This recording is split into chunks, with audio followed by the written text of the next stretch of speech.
Hi, my name's Shane. I use she, her pronouns, and this is our third session of the Yellow King RPG from Pelgrane Press by Robin D. Laws. This game was organised as part of the Gauntlet Gaming Calendar. If you're not familiar with the Gauntlet, it's a community that organises and plays a whole lot of games online, especially story games, indie games, OSR games, all kinds of things like that. If that sounds like something you'd be interested in, or if you'd like to come play a game with us, please check out gauntlet-rpg.com. We'd love to play a session with you. The other thing that I like to mention before we start is that in our first session we did have a longer discussion about safety tools, so we are playing with safety tools today. We have a tab that includes lines and veils and preferences around romance in the Character Keeper. And we're also playing with the X card, the Open Door, and under the Gauntlet Community Code of Conduct. So feel free to ask any questions if there's anything about that that's unclear. But I think you've all played with those. Well, I know you've all played with those tools before because this is our third session. So I will ask you now to introduce yourselves. Just you as a player, your name and pronouns, and anything you want to tell us about yourself, and also your character, their name and pronouns, and anything you want to tell us about them. And Brandon, I might ask you to go first today, if that's okay. Certainly. Hi, I'm Brandon, he, him. And my character is Caroline, or Caroline, as she likes to style herself, de la Tour, the last of which is a fictitious name.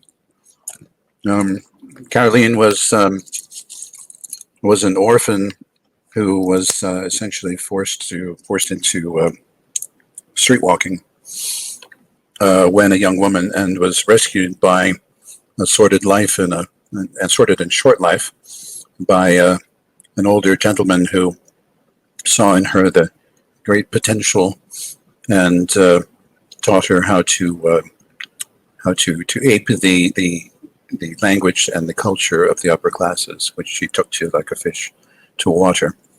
Well enough that she has been able then to make her own existence without his assistance. She feels that she has to be false in order to exist. And she also feels that she is living on borrowed time, that by any justice and rights of the world, she should have perished by violence or by disease long time ago. And so why not live life as fast and as hard as you can when there may not be any tomorrow. That's right. Thank you very much. Nicholas, please.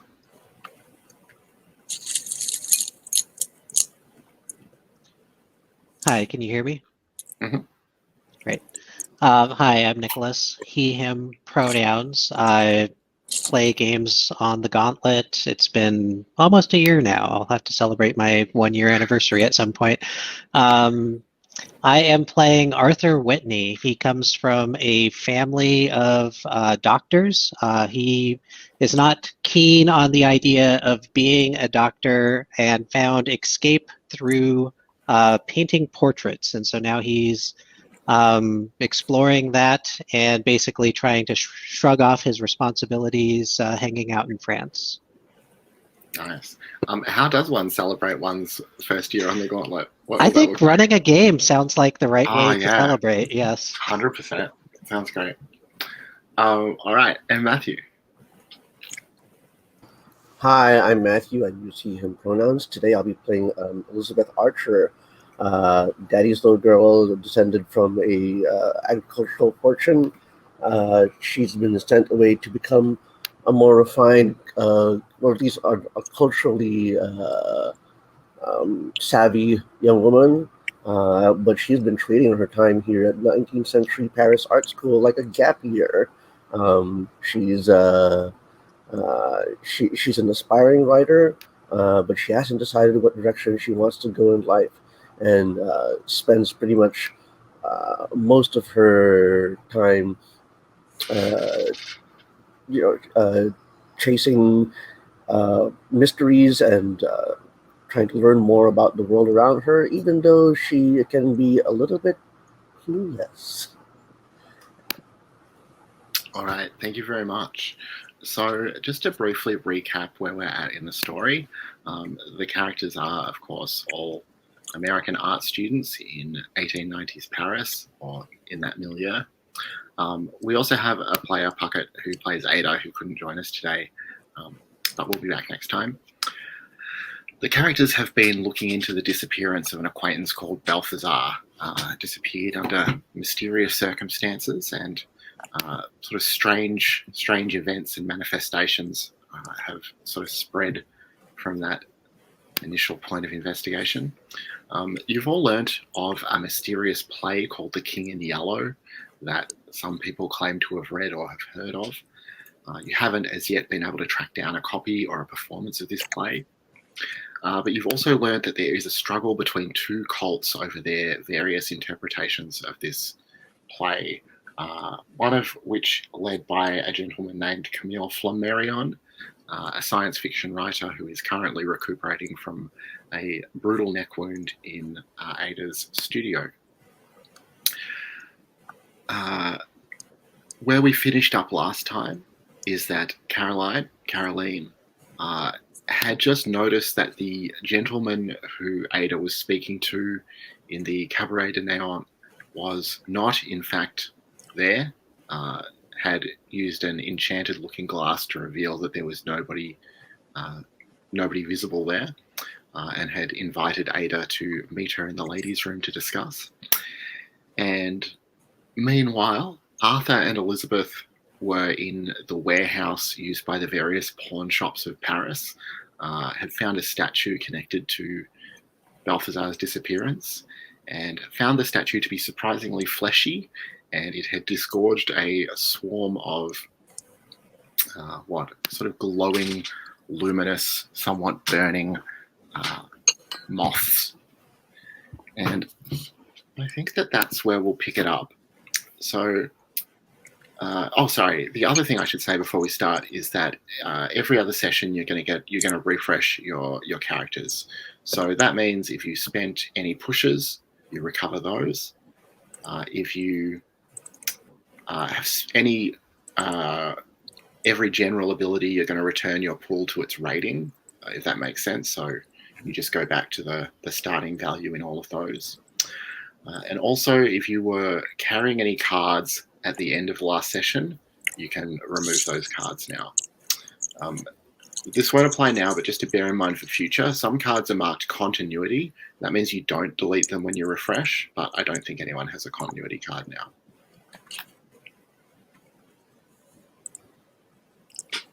I just want to say I'm very pleased to hear you say the words fleshy and disgorged, a mere 2 words separated from each other, because I am the resident Grossmeister. Excellent. Wow. Now, all you have to do is put in Batrachian, and you'll have the Lovecraft trilogy. Oh, yes.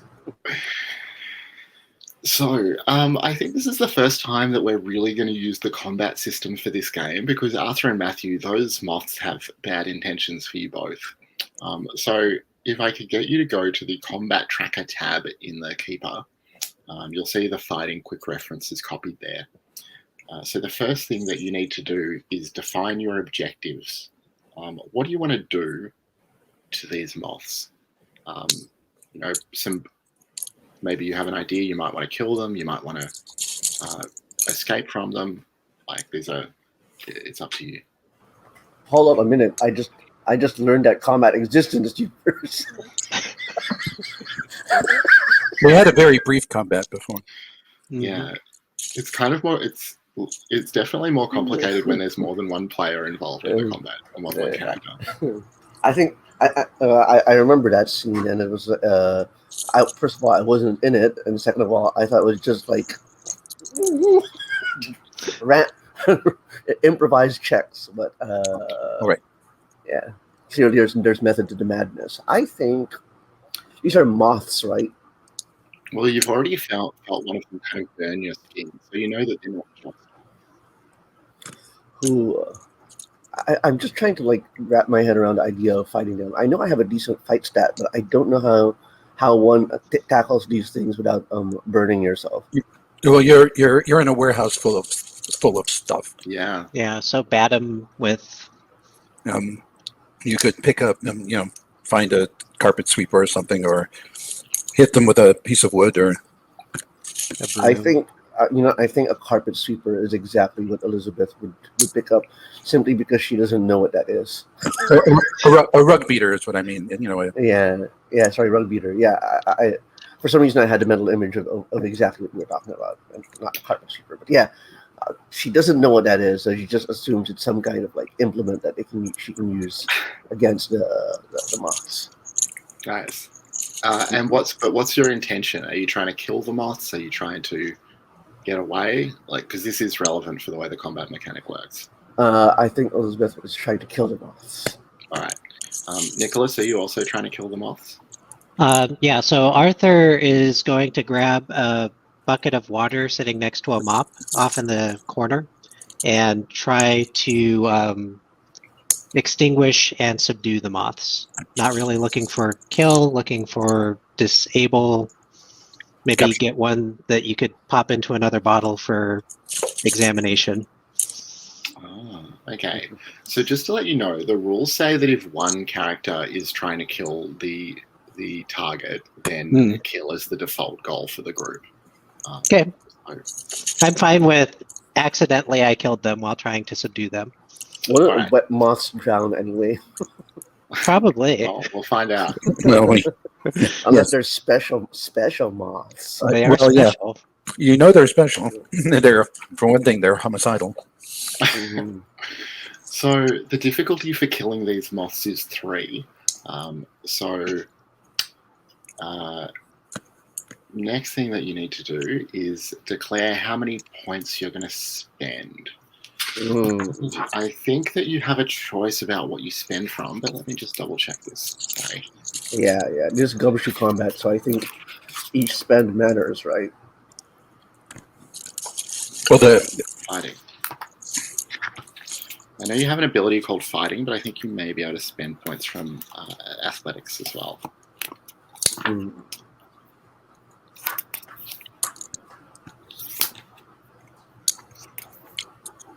You can certainly spend athletics to flee.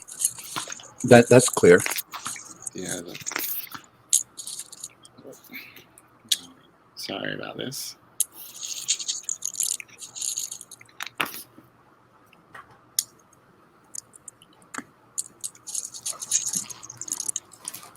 So this is a weak opponent. It is a weak opponent. Which means it has no toll, which is good. That's true. It does have the tag invasive. Which we may or may not find out about. So I think it is just fighting tests for now. I think I was mixed up, so sorry. So you each need to decide how many points you will spend from fighting, bearing in mind the difficulty is 3. You do get a benefit in this game if you exceed the target by 4 or more during fighting. So that's something to bear in mind in deciding your spend as well. All right. Shall I or Nicholas roll first? So you need to say how many points you're going to spend, because that's going to decide the kind of initiative.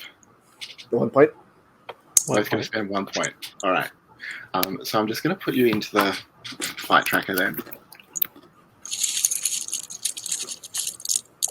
Both spending 1. All right. So Matthew, I have you down as going first. So go ahead and roll 1d6 plus 1. Where's our dice roller?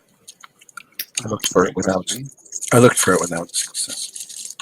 I'll give it to you in 1 sec. Looks like it's a 3. A 3. So equals is a success. I'll just post a link to the...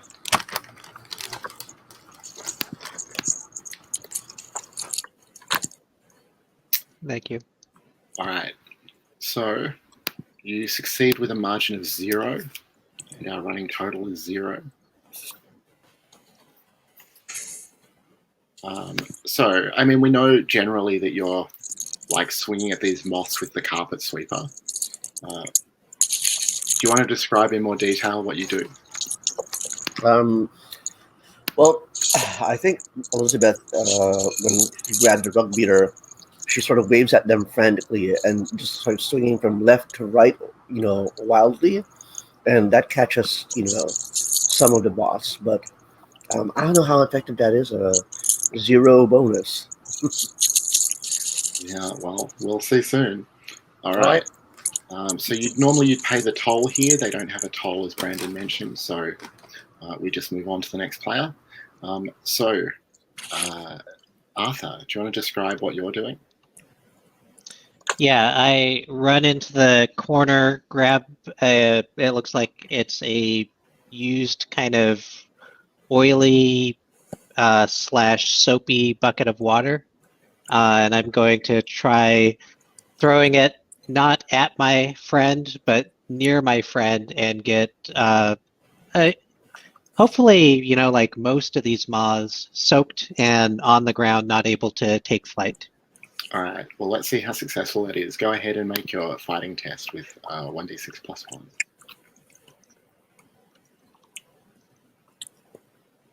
Woo. That's pretty good. All right. Not so double. You succeed with a margin of 2. The overall total is 2. Again, you don't have to pay a toll. When all the players have acted, consult the final margin. If more than 0, players whose characters scored margins of 0 or more describe the group achieving its chosen objective.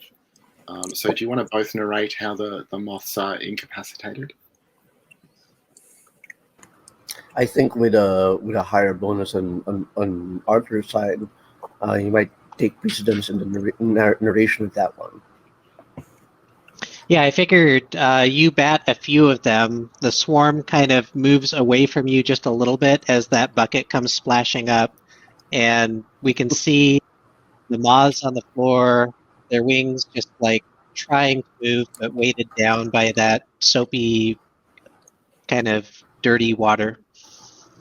Yeah, like the waving of the rug beater. While it does take a few, it does more. What it does more is move those moths in the path of the water. All right. And what do you do having overcome the moths? I looked at Arthur and I'm already scrounging, looking for some sort of a jug or a bottle or something. I'm sure you can find something to scoop up one of the sort of limp, drowned butterflies. Yeah. Soul moth. I'm gonna grab one of them. Don't forget the important options of shrieking and and swooning. Arthur definitely seems like the swooning type. Is there a naturalist in our group? I forget. Someone has natural history as an investigator. I do have the natural history. Yeah, so there we go. That's for why, Arthur, that's it makes why. perfect sense. Makes perfect sense that Arthur is like, oh yes, must get a specimen. Gotta collect one of these. And what's the status of the statue? It's still just question. Is it still just standing there? So as Arthur sort of drops down to all fours to collect one of the butterflies from the floor, starts scooping it up into a bottle or a jar or something, the statue starts to rise from the ground somehow, starts to sort of unfold.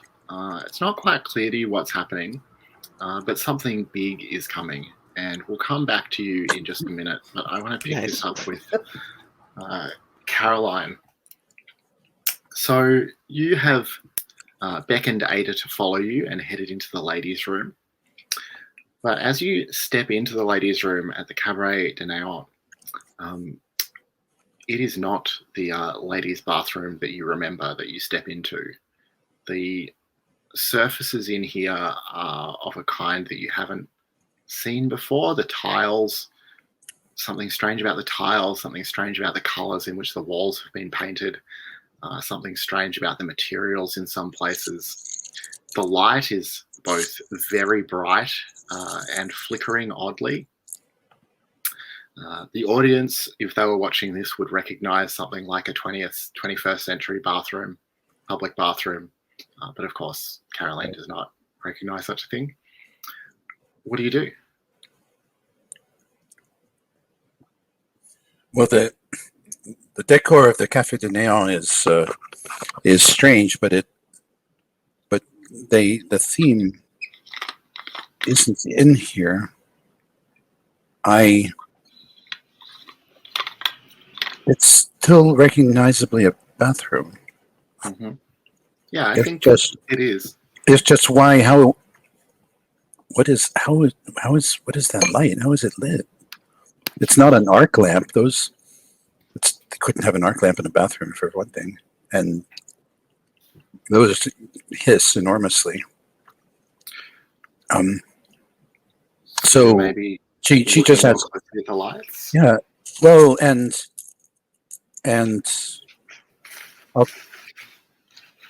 that seems like a water tap.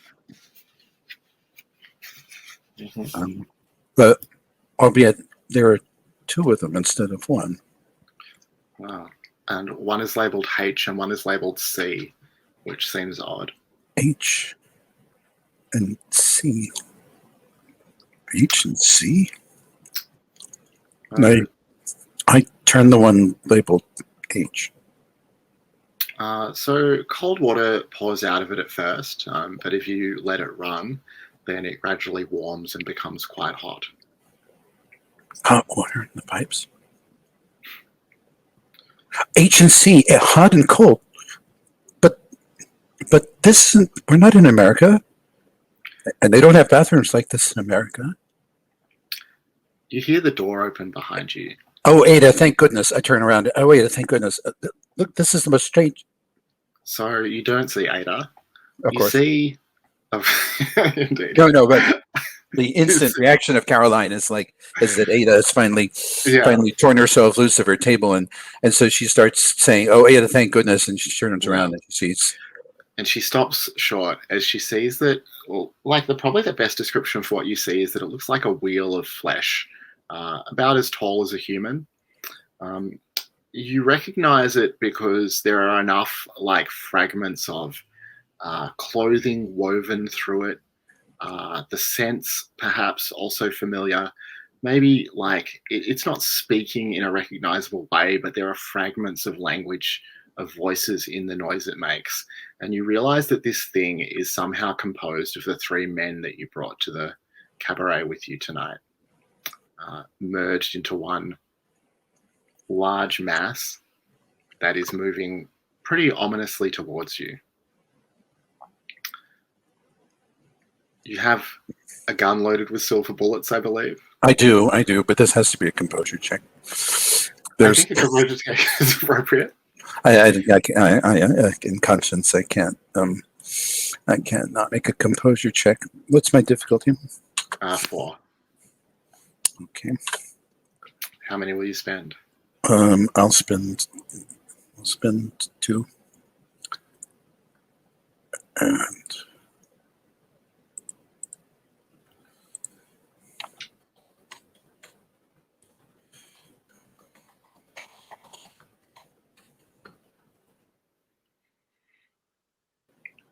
you didn't roll a dice there.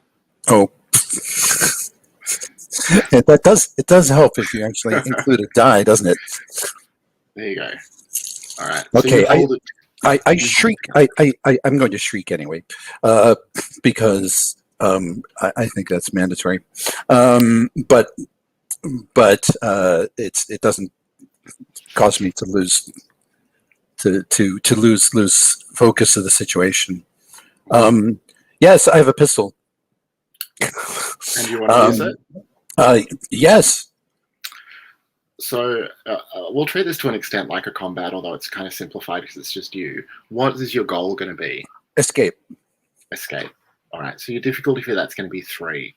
How many do you want to spend from fighting? I'm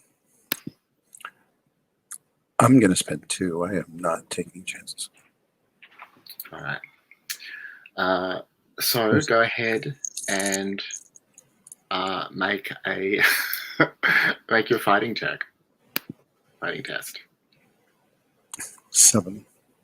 7. So you will get a bonus for that actually, because you've beaten the difficulty by 4. You will have to pay the toll, which is 1 You can pay that from any combination of fighting, athletics, and composure. Okay. So you have the option, I think, if you don't want to pay the toll, or if you can't, to take a minor injury. Yeah, I don't think I'll do that. I will bang myself slightly. I'll pay it in athletics. I bang myself slightly against that porcelain sink as I get out of there. Do you want to narrate the scene a bit? How do you use the gun or not? Yes. Well, first I shriek and I back up, and the thing comes at me, and we're seeing this thing ominously moving towards me as the sound of the running tap, kind of whooshes in the background a little bit, and I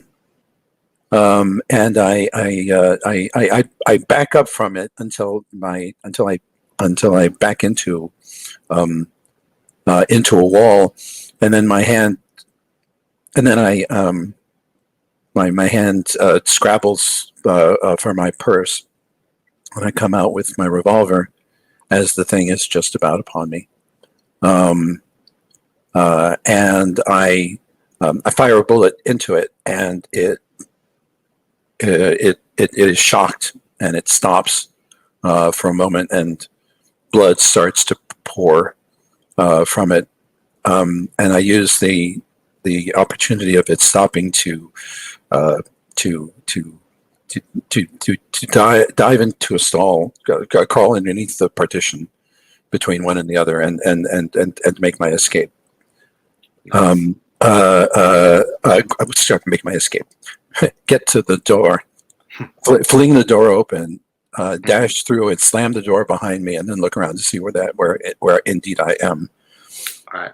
Because I don't trust anything at this point. Yeah. Well, let's come back to you in a little bit, but I will go back to the warehouse where Elizabeth, you noticed before Arthur, who's down on all fours, scrabbling at the butterflies, this huge insectoid thing that has risen from the floor.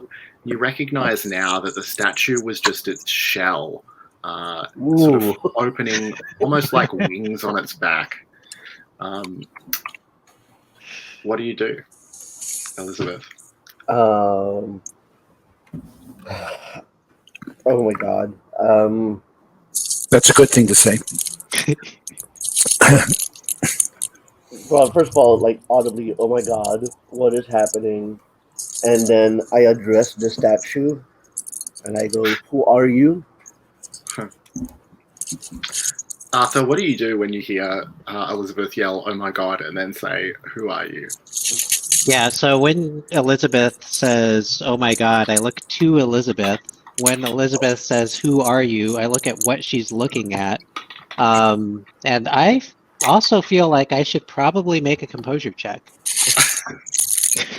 Right.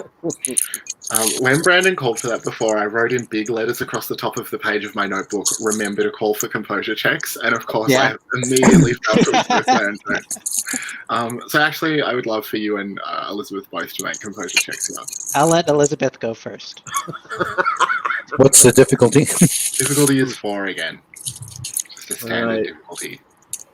Let's see. So how many points will you spend? Let's put it at 1. All right. Here we go. Rolling. Oh, 5. Nice. And Arthur, how many points will you spend? I will spend 2.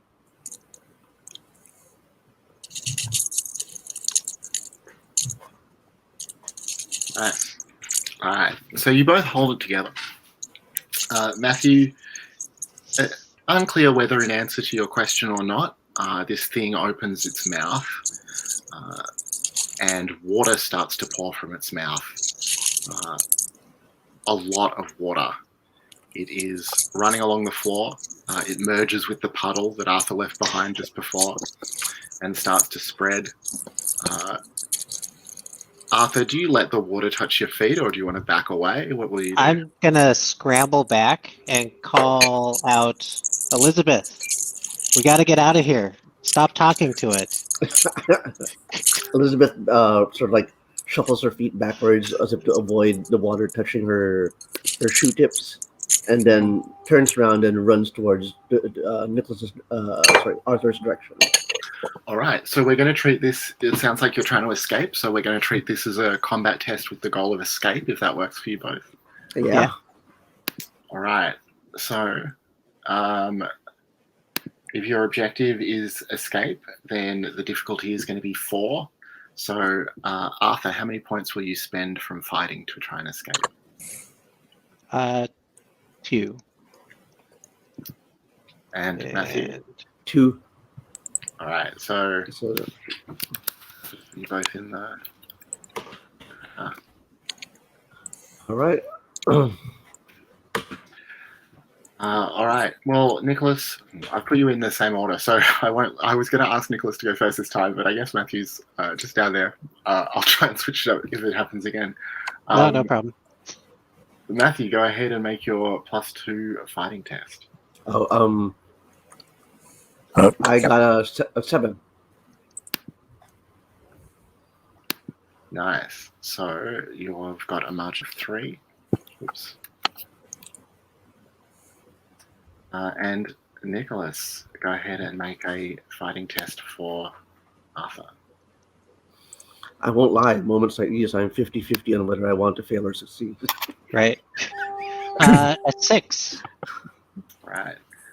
So you both succeed. You need to pay the creature's toll or take a minor injury. So this creature's toll is 3. So you have to pay. Your choices are to either spend 3 from any combination of composure, fighting, and athletics, or instead you can choose to take a minor injury. I think I'll take the penalties, the minus. And I will take an injury. We'll take a minor injury. Right. Spicy. So, I mean, first of all, I'll get you both to It has to describe be- how it is that you fight your way. Sorry, what were you going to say, Brad? Yeah, it has to be from composure, athletics, or fighting. Oh. The toll. So because it's you're basically spending mental or emotional, effort in order to avoid getting hurt. Okay. How about we take that injury then? You're both going to take the minor injury? All right. Yeah. So let me cue up those cards. And while I'm doing that, I would like you both just to narrate briefly how you sort of fight your way free, manage to escape from the immediate area of this creature. Yeah, so the second that Arthur saw the liquid pouring out of this thing, he snapped into flight mode and started scrambling backwards, hit a couple crates, and just with adrenaline running so high, scrambled over those crates as calling out for bravely for Elizabeth to run. Yeah. What happens on Elizabeth's side, I think, is she runs sort of like panic that Arthur is going to leave, and then in the clatter of the boxes, sort of like trips and stumbles over some of them. But let's see what entry we get, to add more detail. More cards is more winning, right? Absolutely. So one thing that I'd like to mention is that as you're scrambling away from this thing, and as the water continues to pour forth from its mouth as it starts to flood the warehouse, you can't help but notice that there is a city reflected in the water, in the small lake that's opening up in front of you. It's not Paris. I don't think that you recognize it particularly, but you know that's not Paris that you're looking at. Probably not any city that you've seen before. And, bear with me. I think that's probably one of those things that Arthur didn't pay attention to when it did happen, and he's like thinking back on it after the fact, being like, Was that real? I think Elizabeth would definitely be paying attention to that, and just sort of trying to figure out, what is that? What city is that? Probably taking note of the architecture and the design. All right. So I've added injury cards for you both. You'll see that they're marked as shock cards, but in this instance, we're going to treat them as injury cards. Oh, wait, Right. somehow I've accidentally made Nicholas's one tiny. Let me fix that. Sorry. Your injury is that everything seems to be written in extraordinarily small type. It's the same for both of you, so if you just want to read Matthew's for now, it'll be there in just a sec. We got Whisper of the Sign, a shock card that says, while in your presence, other player characters suffer -1 to composure tests. When another player character fails a composure test by a margin of 1, roll a die. On events, discard. Does that stack? If we stand next to each other, do we give each other -2? Well, I don't think it stacks. I think No. yeah. No, we get yes. So everybody just gets -1. Yeah. Okay. So at this point, are you leaving the warehouse? Like, what is the plan now? my What is plan the is plan to indeed? flee the warehouse. We got to get out of here.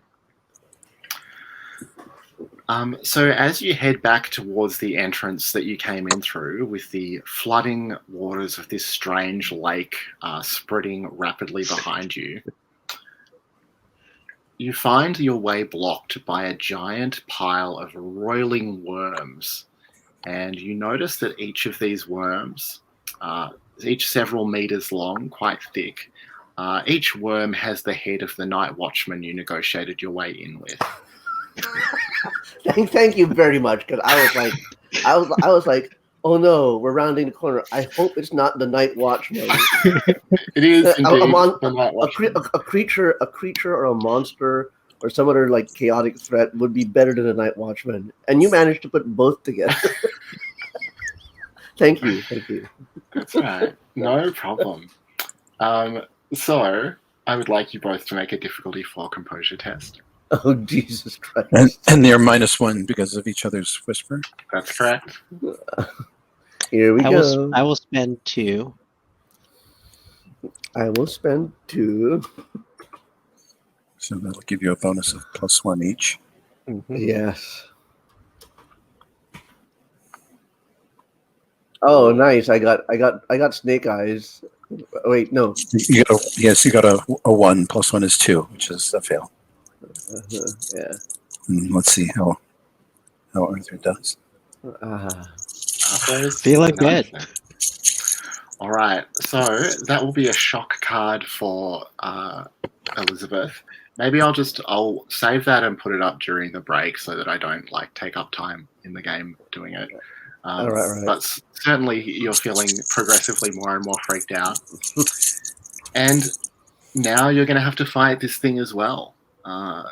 Will your goal be to escape the roiling pile of worms, to kill it? What would you like? I mean, it's blocking our way. Why is Elizabeth so dumb?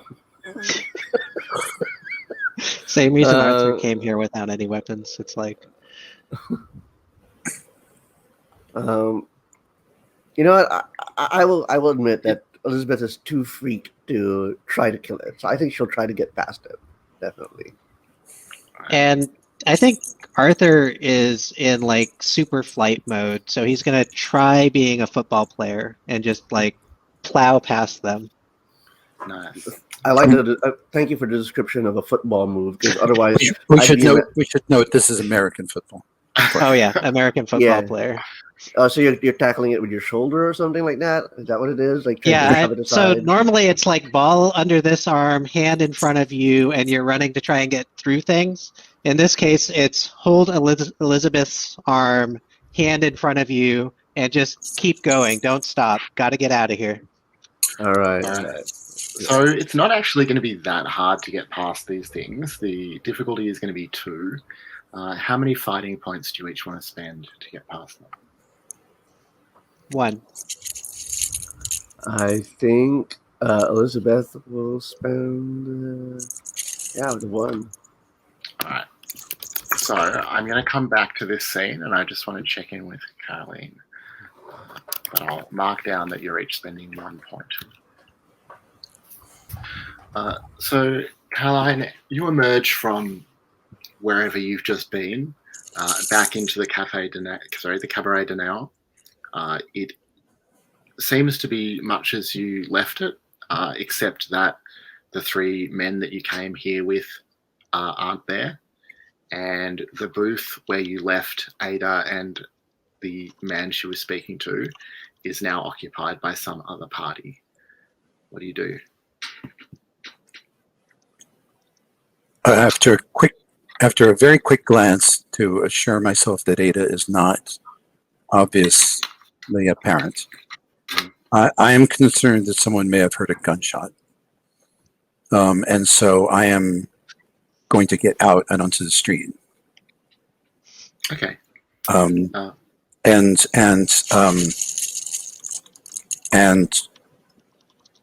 try to imagine, okay, Ada, something happened inside here. Perhaps something happened in the cabaret as well, although no one seems disrupted. But we have been beset by illusions before. If Ada were to have fled, where would she have gone? I try, and once I'm outside the cabaret, and if I don't see anything threatening, I'll call out to Ada and see if I hear anything. Just the sound of your voice echoing through the empty, dark Parisian streets.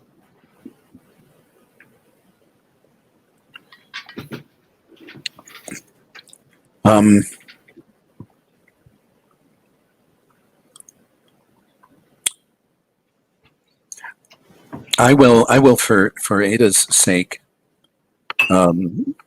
I will poke my head back in, and I will talk to the hostess or maitre d', whichever the cabaret has. Mm-hmm. And I will say, "Did you see a young woman leave?" And I describe her. She's my friend. I stepped away for a moment, and she seems to have gone. Did you see anyone? Did you go? What was did you see anyone depart with that description? He apologizes, but he hasn't seen anyone all night with that description.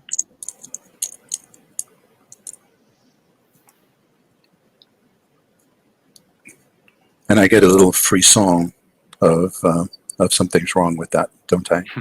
Because Ada, it is not that nondescript. Ada was extravagantly dressed in a pantsuit. Yes, if she I was. recall Yes, correctly. yeah. He would have noticed. He might have disapproved, but he would have noticed, and he's not lying to me.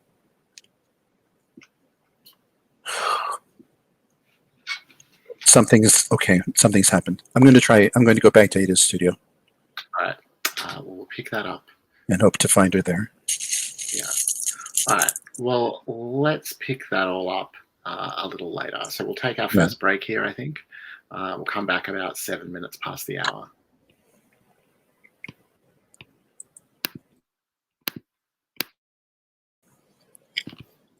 All right. Arthur may be a little late getting back. So, first of all, Matthew, just to let you know, I have pasted your shock card from your failed composure test onto the cards tab. So you need to scroll down to the shock section. You have the card, no mask, no mask. You'll see that it's marked as a continuity card, meaning that you don't discard it just by mechanic at the start of every other, an alternating session. You must fulfill the discard condition to get rid of it. And the effect is that you suffer -1 to composure tests. This will stack with any other penalty to composure tests. -1 to composure tests when not in the presence of the supernatural. -2 when in the presence of the supernatural. And you can trade it. So essentially, some of the cards you don't discard directly, you trade them down for a card that you can discard. this one you can sort of trade down in that fashion for any successful test that furthers the anti-Carcosa cause. All right.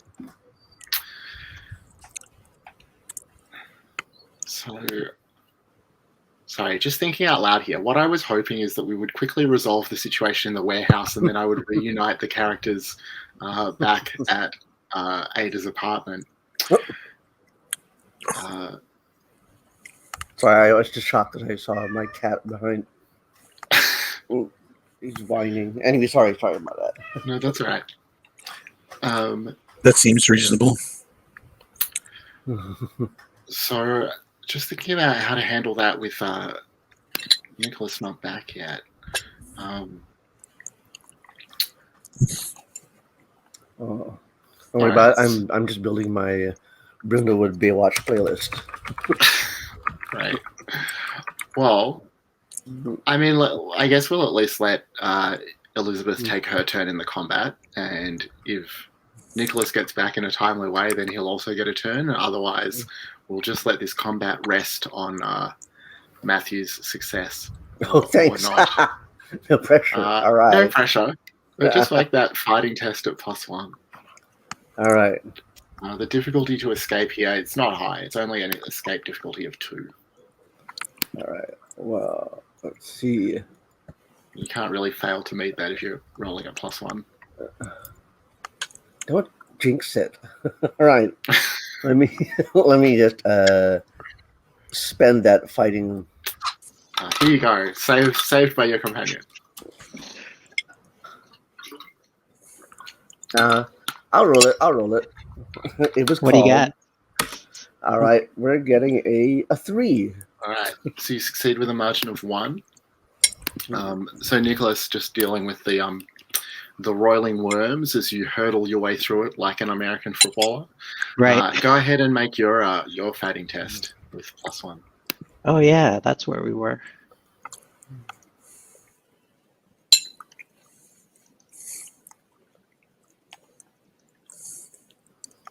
Oh, Brandon, your spoon or whatever it is that's hitting the bowl is a little sharp. That is a 2 total. All right, so that is a success, but with a margin of 0. Okay. So that's enough for you both to get away.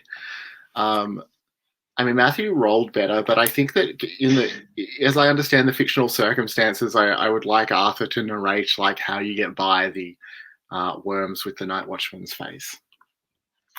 I actually kind of like that Elizabeth rolled better, so I imagine that I'm like just psyched out on adrenaline and fear and hurling towards them and pulling Elizabeth along, and something doesn't go right. I think it's similar to what Elizabeth knew was already going to happen.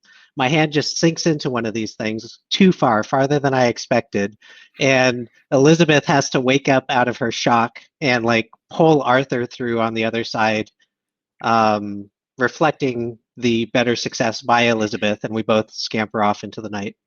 All right. So Nice. You crash out the door. You immediately notice right across the road from the exit or the entrance that you've just come out of are a series of large, very finely produced posters advertising a series of performances of The King in Yellow at a theatre that you haven't heard of before. And the preview performance will occur tomorrow night, followed by a week-long run. I'm gonna tear one of those off the wall if I can and tell Elizabeth we have to get back to Ada's. Cool. And Elizabeth, I think that you have history as an investigative ability. You recognise the address that's given for the theatre on these posters, not as a theatre. In fact, it's it's sort of in the theatre district, but it's a bit out of the way. It's the site of a famous massacre at the end of the Paris Commune about 20 years ago. That's the association you have for it. Caroline, You arrive first back at Ada's apartment, Ada's studio. Ada had sort of arranged things to make it relatively difficult to get in and out in fear of possible assailant. So I imagine there's a bit of sort of clambering over things, pushing things out of the way, that sort of thing. As you get inside, it's dark. There's a little moonlight filtering in. You can hear Camille still snoring over on the bed or the couch where he's laid out. And it definitely seems to you that some of the statuary, some of the blocks of, blocks of marble or whatever other materials Ada uses have moved slightly since you were here last. I'm not even going to think about that. I'm going to light some candles, and I'm going to get a nice chair where I can keep an eye on the door, and I'm going to have my pistol in my lap. All right. Well, not too much later than that. Arthur and Elizabeth, do you have a key, or will you be knocking, or what do you do once you get back to Ada's studio? I don't have a key, so I start knocking. Who's there? It's Arthur. It sounds like Arthur. Caroline, is that you?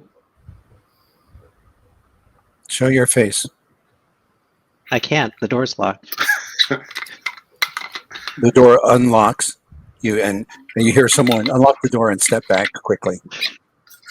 I push the door open and put my face in. Caroline has a pistol pointed at you, and she says, "Hold very still." And I look in my compact at him. Ah, and you do indeed see Arthur as you remember him. Oh, Caroline. I close the compact, I lower the pistol, and I say, "Quick, get in here. Where's Elizabeth?" Caroline, are you okay? Elizabeth. No. Elizabeth's right here. I step inside. I don't know where Ada is. She's not here. When did you misplace her? What happened? She must have had to leave the cabaret, but I couldn't find her, and no one. I asked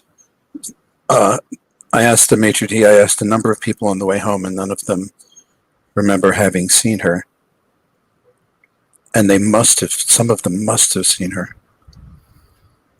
I even asked a couple of the streetwalkers that I remember passing on the way there, and they didn't remember seeing her. How are we sure? You know how Caroline, you know how Ada is. Maybe she just found herself in the arms. She is visible. What?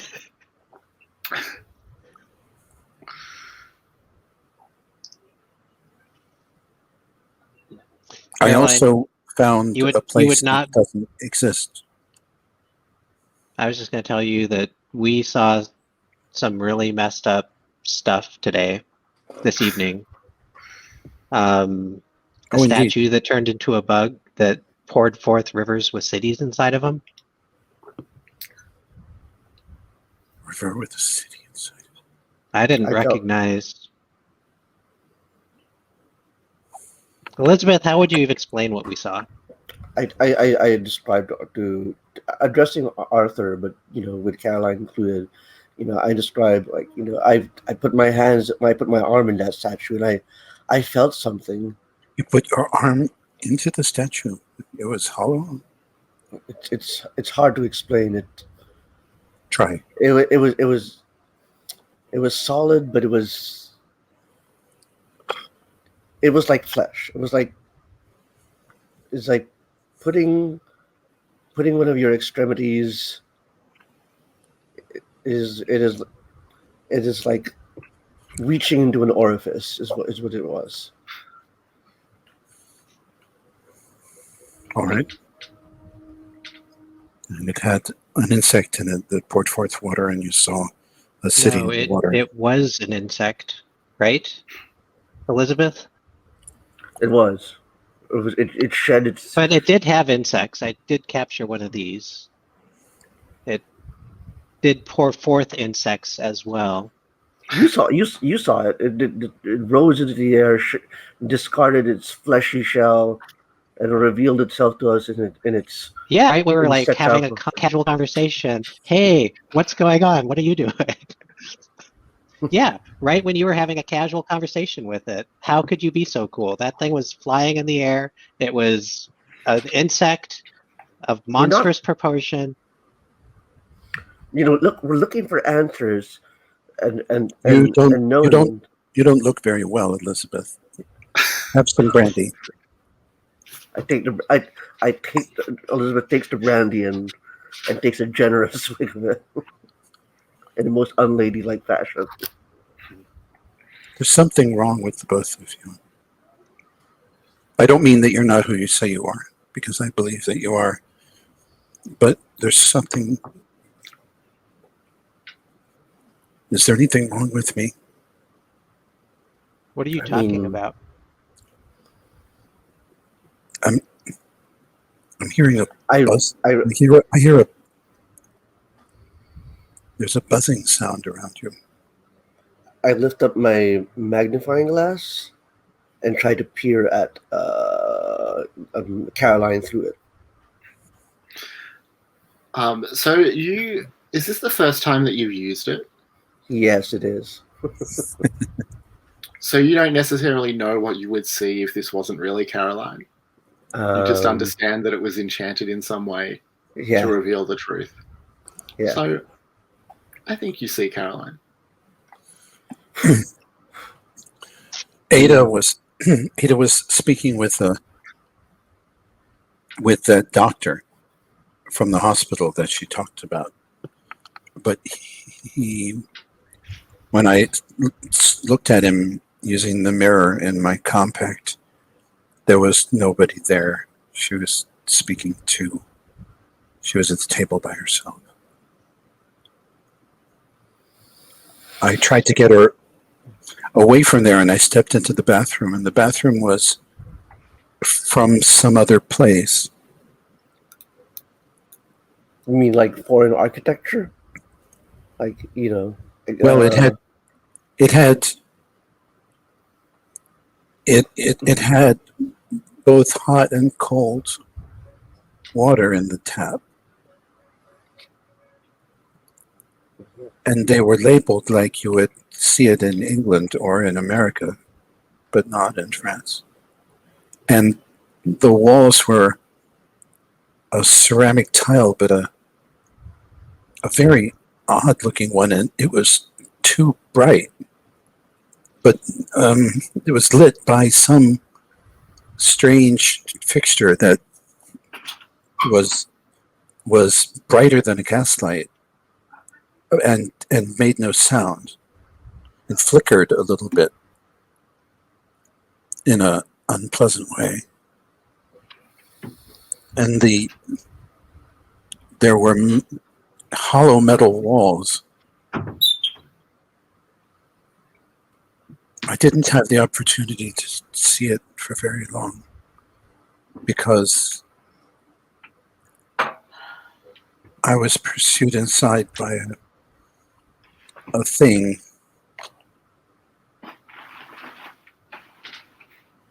What was that thing? It was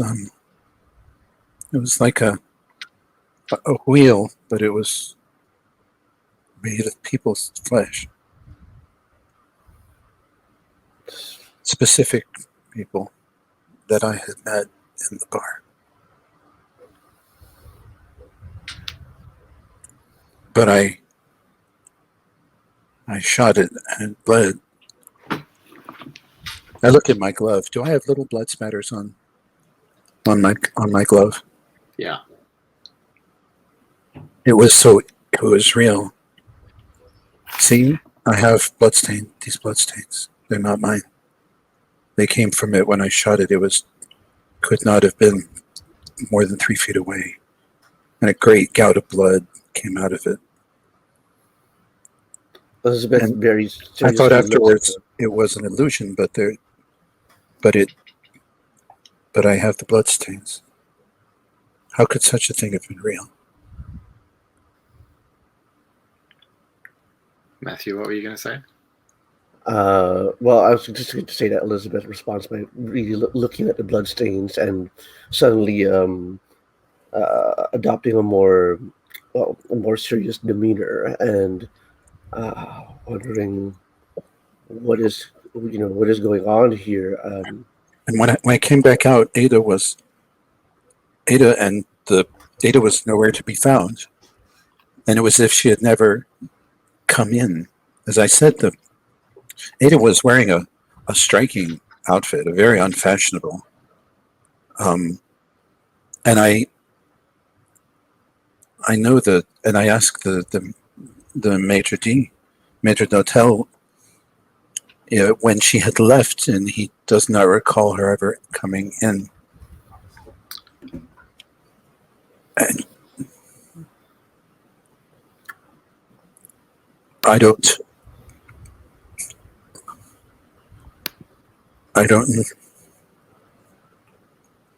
understand what happened. But Ada's not here, and I couldn't find her anywhere. So I'd like to ask here, does this conversation carry on until dawn, or do you eventually settle down for the night? I think we have to try to sleep. I would like to look around for the gentleman that was staying here. Oh, he's here. He's behind the bed curtains. He's sleeping. Yeah, He's still recovering from his injury. Yeah, you can hear him snoring occasionally and turning over as this I conversation happens. I looked in on him carefully to make sure that it wasn't Ada. Is there a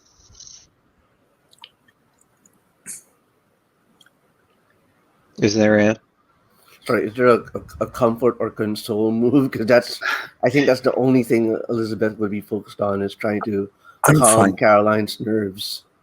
I'm fine. The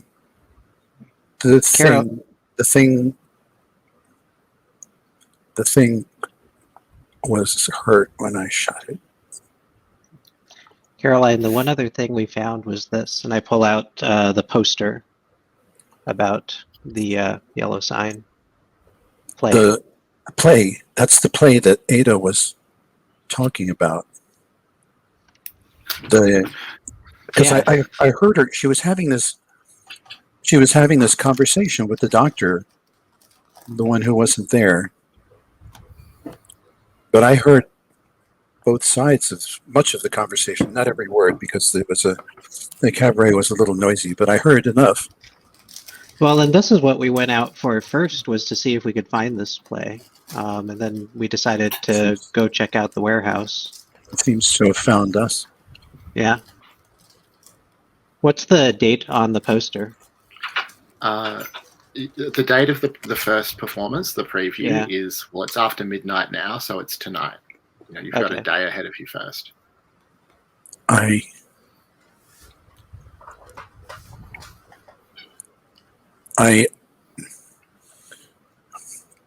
tell you, after what I saw this evening, I don't know. It's.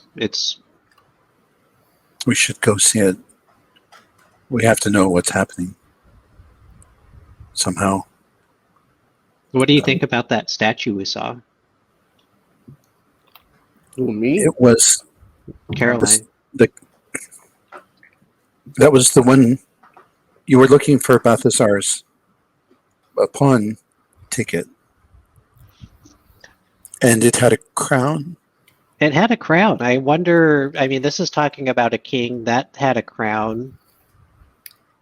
And Balthazar, this must have been the king that Balthazar had written about on the floor. Do you remember? Not upon us, O king. I didn't. You wrote that. No. Well, I have your sketch here. I said you remember. Oh yeah, there it is, right there. I hold your sketch out. I'll use sketch. he pawned the statue, and then he did something. I think I see. He must have. This is now twice that he did what Ada did. disappeared. Yeah. If Ada's gone into, we have now twice seen places that couldn't exist, that had normal, ordinary doors, but that went right. One was that red door that led into what should have been the next apartment. I would say in which 3 you times fetch the we've books. seen places that shouldn't exist, because we also saw it in the river coming from the statue. Mm-hmm. Yes. The city reflected in the water. Right. If Ada's could all these places be the same place? Just different areas in it? Elizabeth, did you recognize that city? Do I recognize that city? I do actually. I am actually curious. You don't, and I think that you have history and architecture as investigative abilities, so you feel like you should recognize any major real city, really, yeah, any major city for sure. If you don't mind, maybe a little bit more descriptive detail about what this city looks like, or is that a little bit more of an abstract concern? I think you can do that. I think that you will need to make a composure test to reflect back on exactly what you saw. Let's do it. All right. So difficulty 4. Who's rolling? Difficulty 4, and who's rolling? Just Matthew, just Elizabeth. I'm spending 2. I believe I have some composure penalties. So minus 2. Yeah, so that cancels each other out. Oh wait, no, minus 1. But then I'm in the minus presence 1 for of Arthur's presence, and minus 1 and then for Arthur's here. Supernatural presence. All right, let's do it. Mm-hmm. Oh, not quite. So a failure by 1 is going to be a minor shock card. Now, just bear with me for a second. But you both get to roll to have the whisper of the sign go away. Oh, yeah. So go ahead and resolve that for yourselves, and I'll find this card. So each roll a die. You got an even, so Arthur loses his. And Elizabeth's got an even. So wait, what did you do? The buzzing stopped. Oh, nice. Oh, that's so much better. What did you do? What do you mean? You did something. You must have done something. That buzzing. I just rattled the jar that I have that has a little bug in it. That horrible. No, not that. There was I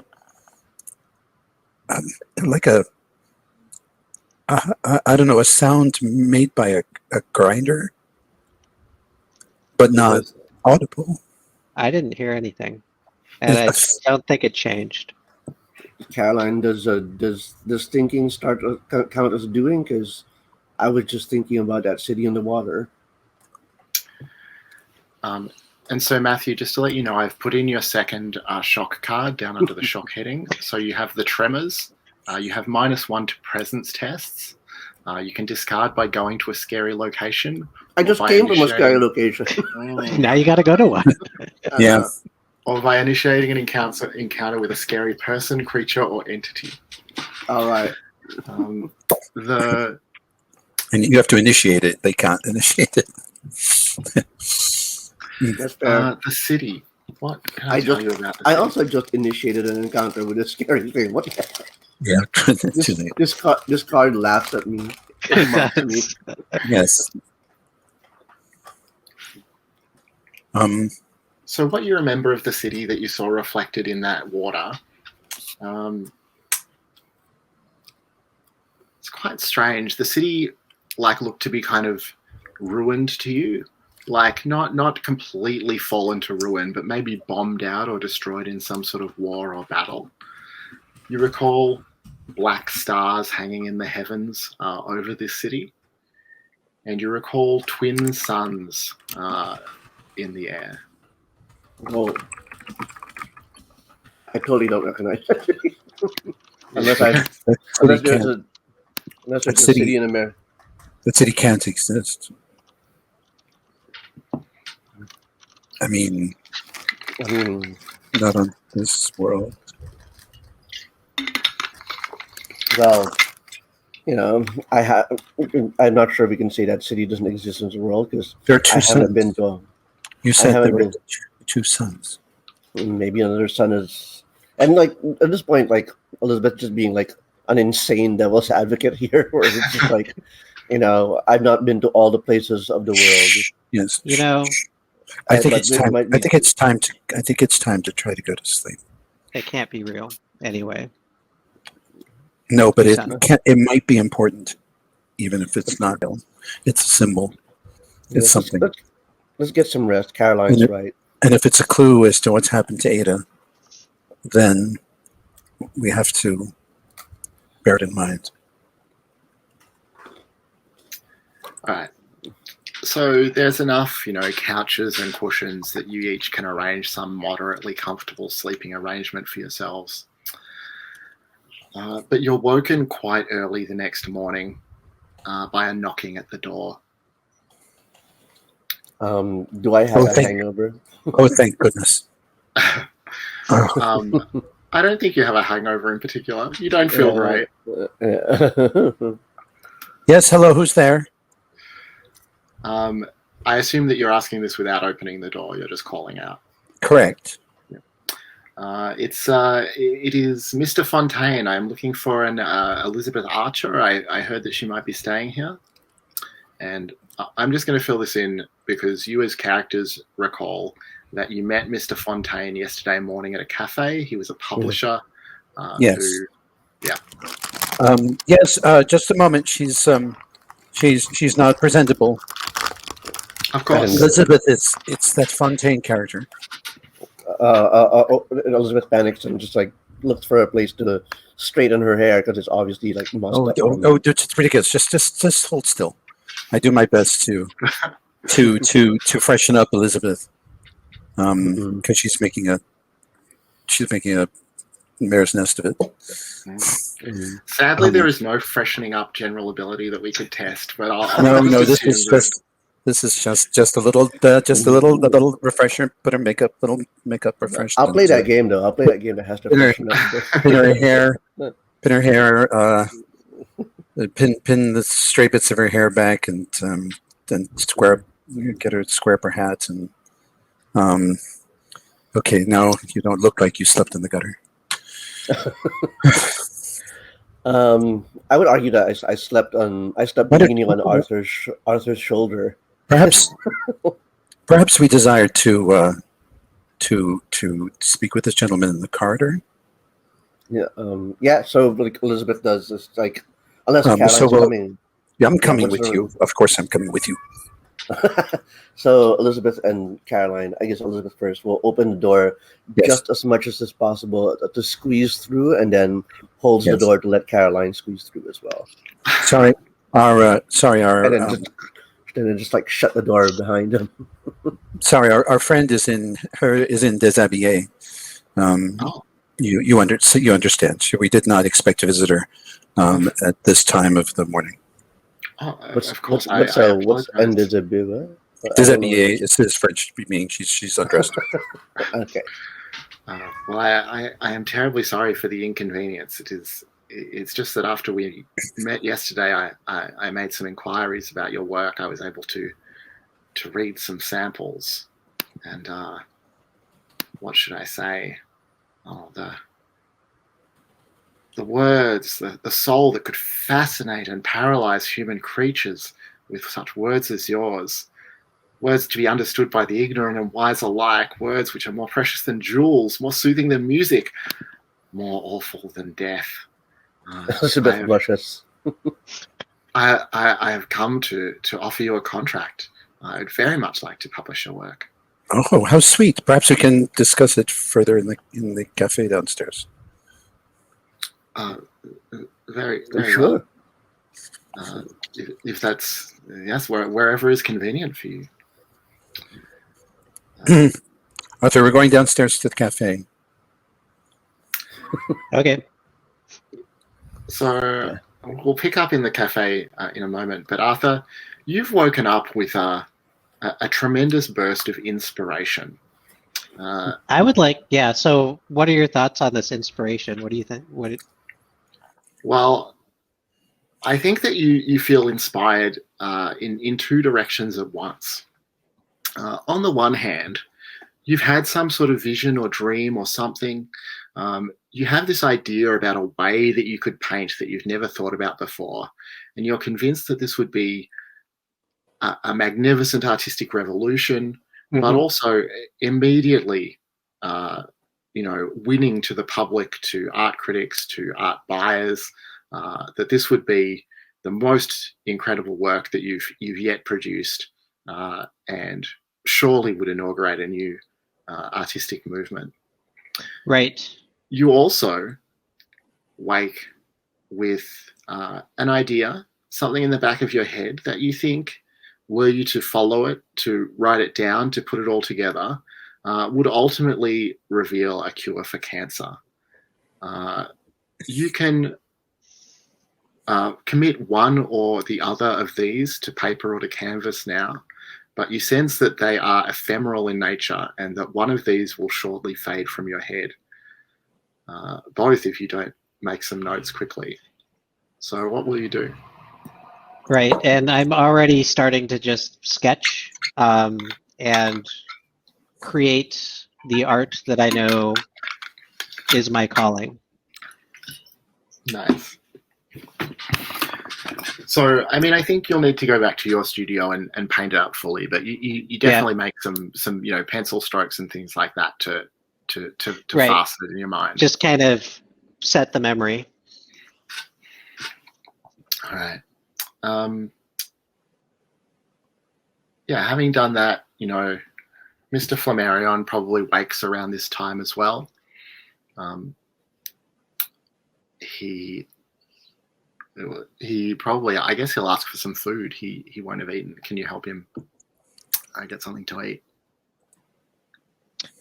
I mean, there's a cafe downstairs. How are you feeling? He definitely doesn't look like he could get to the cafe on his own. But you could bring him something. I could. Just a minute. And I finish the sketch that I'm working on and then kind of huff downstairs. It's important. It's got to be done. So as you open the door to leave, there's a well-dressed man who his hand is upraised as if he was just about to knock on the door when you open it, and he gives a little noise of surprise to see you coming out. Oh, says, can I help you?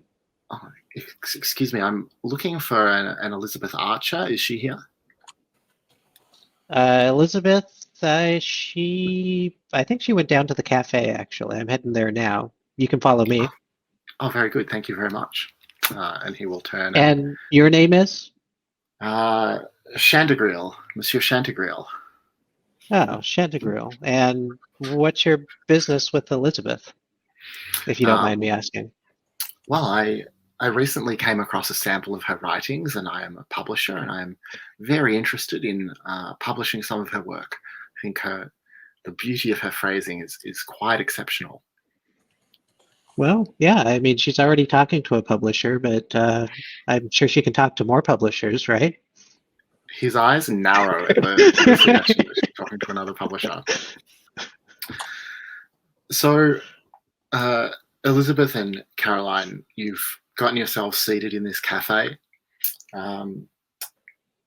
Monsieur Fontaine is laying out his vision for a series of books, series of works of yours that he would like to publish. He is overwhelmingly enthusiastic about your work, Elizabeth. And I wonder, how does that strike you? Does this feel like a vindication, or does it seem like he's, do you trust him? What do you feel about this? I'm not sure if it's vindication, but because I don't think Elizabeth sees herself as oh, I am a visionary who has not been recognized, but she definitely is a lot of excitement. But being validated, being sort of being able to count herself among the lucky who do get published in something like real. So that's where we're at. All right. So Arthur, you enter upon this scene. Yes, and I will. I'm going to in my with my bonhomie.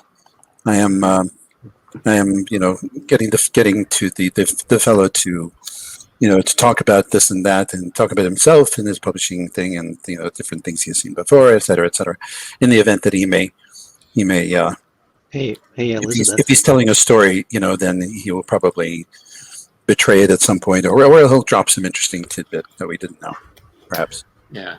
So, I mean, with your culture investigative ability, you certainly know that he is a legitimate publisher. It's quite a small press, but has published some work of note. Arthur, you introduce Mr. Chantegrill?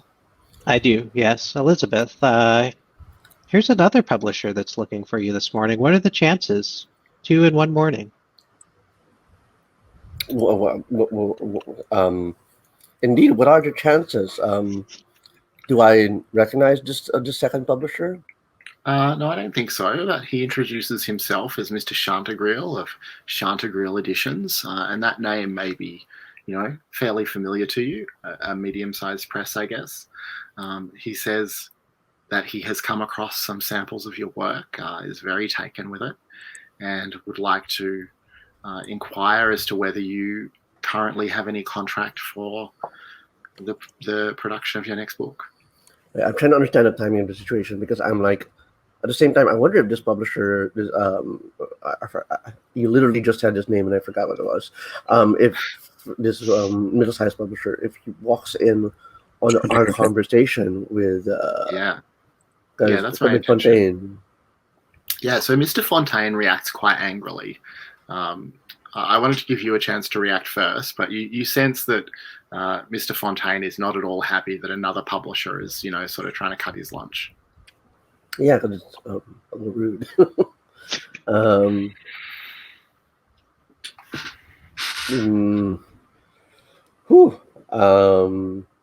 And Arthur immediately heads to go get some food. He's like, "Here's a bomb. Bye." Yeah. Arthur, what's your hurry? I have to get a snack for our patient. We should ask him about the king, about the play. I should ask him about the play. I think he's the one who kind of tipped us off yesterday and got us interested. He knows something about it. Remember, he's one of the factions. Yeah. I'll ask him when I get back up there. We have to be careful. Like how? Just be curious and ask what he knows. Don't have an opinion on it yourself. Don't say anything that might upset him and make you think that you might not be sympathetic with him. I got you. Yeah, that makes sense. But maybe he knows the name of that city. Oh, yeah. You could say that you heard someone talking about a city with 2 suns. I sketched it this morning. I should show him the sketch. Tell him you were inspired or something. So it's be nondescript. Don't tell him too much. Don't tell him where I was inspired, but just that I was inspired.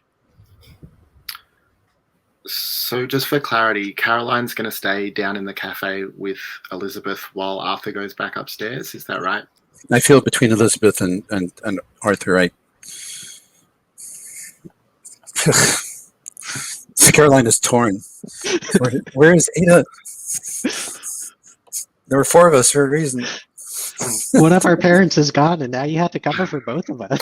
I just want to. We'll be downstairs. I'll be downstairs with Elizabeth, and if Arthur needs me, I'll be downstairs. Yes, of course. Unless you need me to help. Do you need me to help? No, I got this. All right. I'll be down here then with the angry publishers. How does this other publisher cut into this lunch? Is he just gonna sit in and join on our table and suddenly compete? I'm just Well, so yeah, I mean, he how does comes it in, play out? he walks up to your table, he introduces himself, he ignores the conversation that's going on between Caroline and Arthur about players and things like that. Just begins to explain, like I said, that he's a publisher, that he's found your work, that he wants to take it up. Mr. Fontaine, immediately, visibly angry, rejects that, and the two of them start to bicker about which of them found your work first, who appreciates it more. It does look like it might escalate to fisticuffs. What do you do? I step in and go like, I mean, not in these words, but sort of like try to get establish some distance from each other, and then Elizabeth is basically trying to placate them or calm them and say like, there's no reason we can't come to some sort of like agreement or arrangement. And I think what Elizabeth tries to do is try to broker a different kind of contract wherein she writes a certain series for this publisher and another series for the other publisher. Okay, so you're sort of proposing this to them, and maybe they're starting to calm a little when a even more well-dressed gentleman approaches your table and says, from the beauty of your words, I can only assume that you are Elizabeth Archer. I am Monsieur Toutain Laroche of the Toutain Laroche Press, and I am very interested. Caroline says to Arthur in a whisper, Arthur, what is happening? I mean, clearly in horror. I mean... Caroline, I just figured it out. This is a distraction. They're trying to make sure that we don't deal with what we saw last night. This is reality warping around us. I assume a fourth publisher comes in. No. Well, not quite yet. So, Arthur, are you staying? I mean, you remember yesterday. I was trying to head up, and then Caroline What's grabbed my ear. What's his name? The new publisher is Mr. Tyler Toutain Laroche. Toutain Laroche. Toutain Laroche. I almost caused my computer table to collapse. No, any more publishers, and it may fall to the ground of its own weight. Either that or Elizabeth is having like the luckiest day ever. But you remember yesterday, crazy things happened, not real things. And not lucky either. Right.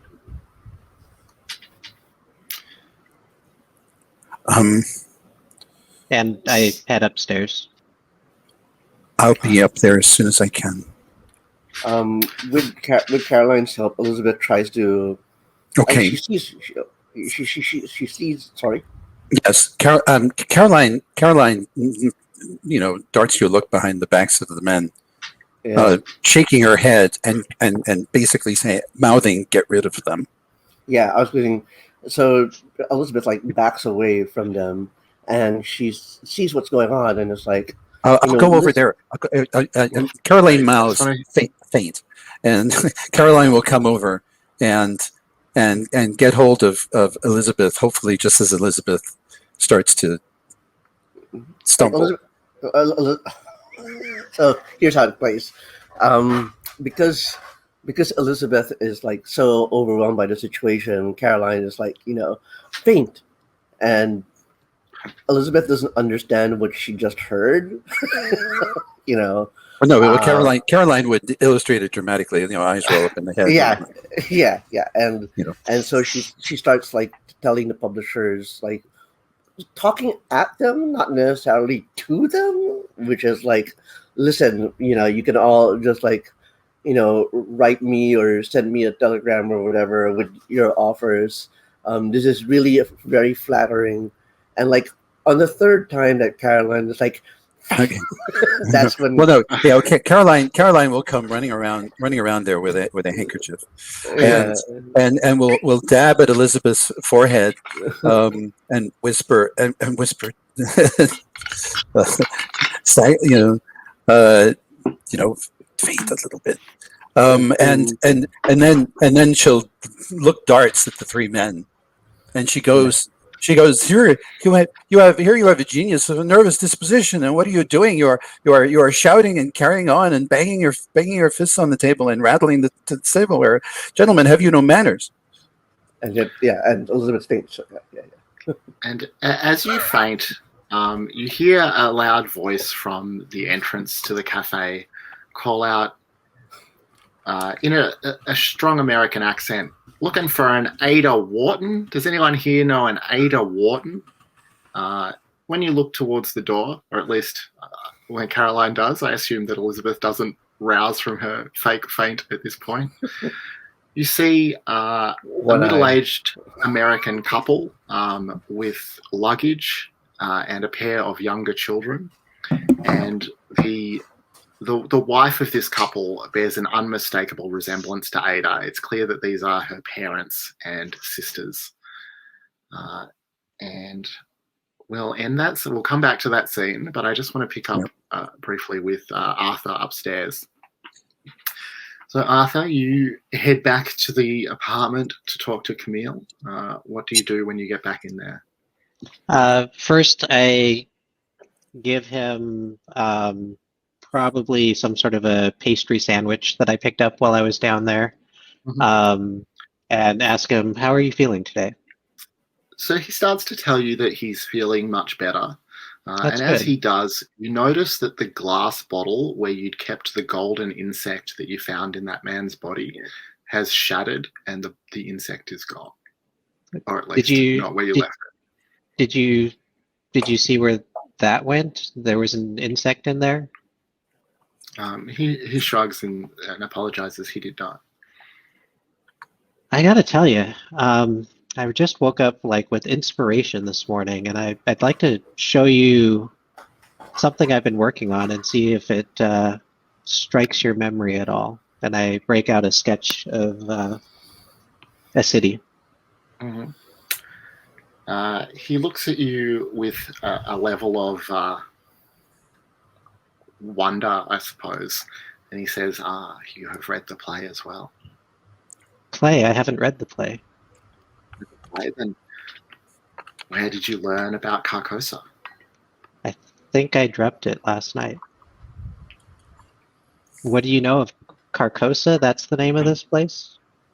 Yes, Carcosa is a distant planet out by the Hyades constellation, far from here. That is where our wonderful king resides. Oh, this is related to that play.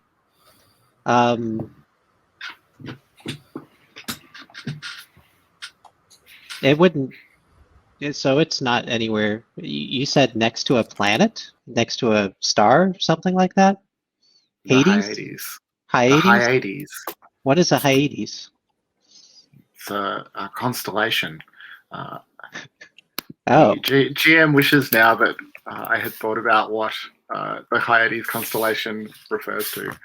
I can maybe. You're saying it's not even on Earth? Oh no, not on Earth. It's the Hyades is part of Taurus.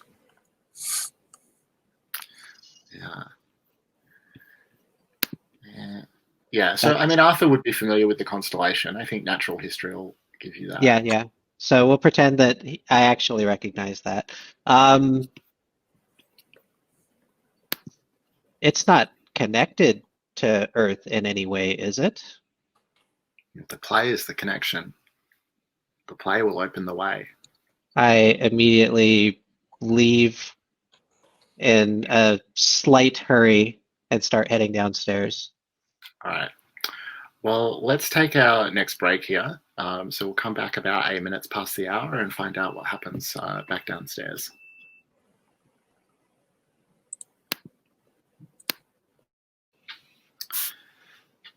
All right. So when we left off, Elizabeth, hello? I'm sorry, I was waving at Nicholas's cat like it's going to see me. It won't. It doesn't. It doesn't think screens are real. My cat really Unfortunately. my cat loves the screen for anything. Anyway, All right. So as we left off, Elizabeth had pretended to faint in the arms of Caroline to extract herself from the increasingly boisterous negotiations of 3 rival publishers vying for her work. And Ada's family, or apparently Ada's family, had arrived in the cafe calling for her. And Arthur is just rushing down from upstairs to rejoin you all. I just want to say... yeah, go ahead. I just want to say, I Matthew too, would like to have 3 publishers fighting over me. That would be great. Well, you need only... That'd be Well, great. yes, you just have to visit. You just have to be visited by otherworldly horrors, and Yeah, that's it's it. gonna be yours. Seems like a fair trade. Anyway, I will shout at them. I will shout at them, gentlemen. If you have a shred of decency in you, you will leave your cards, and Mademoiselle will be in touch. And cease this ridiculous boisterousness, and you are creating a spectacle. So they are now falling all over themselves to offer their cards, to tuck them even into dangling pockets in Elizabeth's. I snatched them out of I snatched them out of the air. I don't let them get away with anything that familiar. And they continue to argue loudly enough. I glare prettily at them. I'm charming even when I'm incredibly angry. So, and they can, and I will leave them to their fighting once we have the cards. And when I see Arthur, I wave him over, and I take out a little perfume. Caroline. I hope It's Carcosa. The city's Carcosa. It's in the sky. It's near Hyades, up in that constellation. Yes, says Caroline. He said that it's connected in to such a way. He said that it's connected to the. We got to stop that. Yes. I put a gentle hand over Arthur's mouth. As before he can get out very much more. And I say, Elizabeth is feeling poorly, and needs your strong shoulder. And we can go up and discuss this as civilized persons do, in a more quieter place. And as far as the family, my eye flicks towards the family in the doorway. So you'll notice. Sorry, just to interrupt. Before you get a chance to decide what to do, you notice that the father, the gentleman, has walked towards you and says to Arthur, sort of looks to Elizabeth. Obviously, there's some concern there, but wants to speak to Arthur. Says, "I'm sorry. Did you say you're from the Hyades company?" Hyades? No. I'm sorry. Is there a Hyades company? Yes, we won an all expenses paid trip to France, courtesy of the Hyades company. You don't. Sorry, who are you? My name's Bill Wharton. I'm looking for Ada Wharton. You don't happen to know her, do you? Can't help but notice you're an American as well.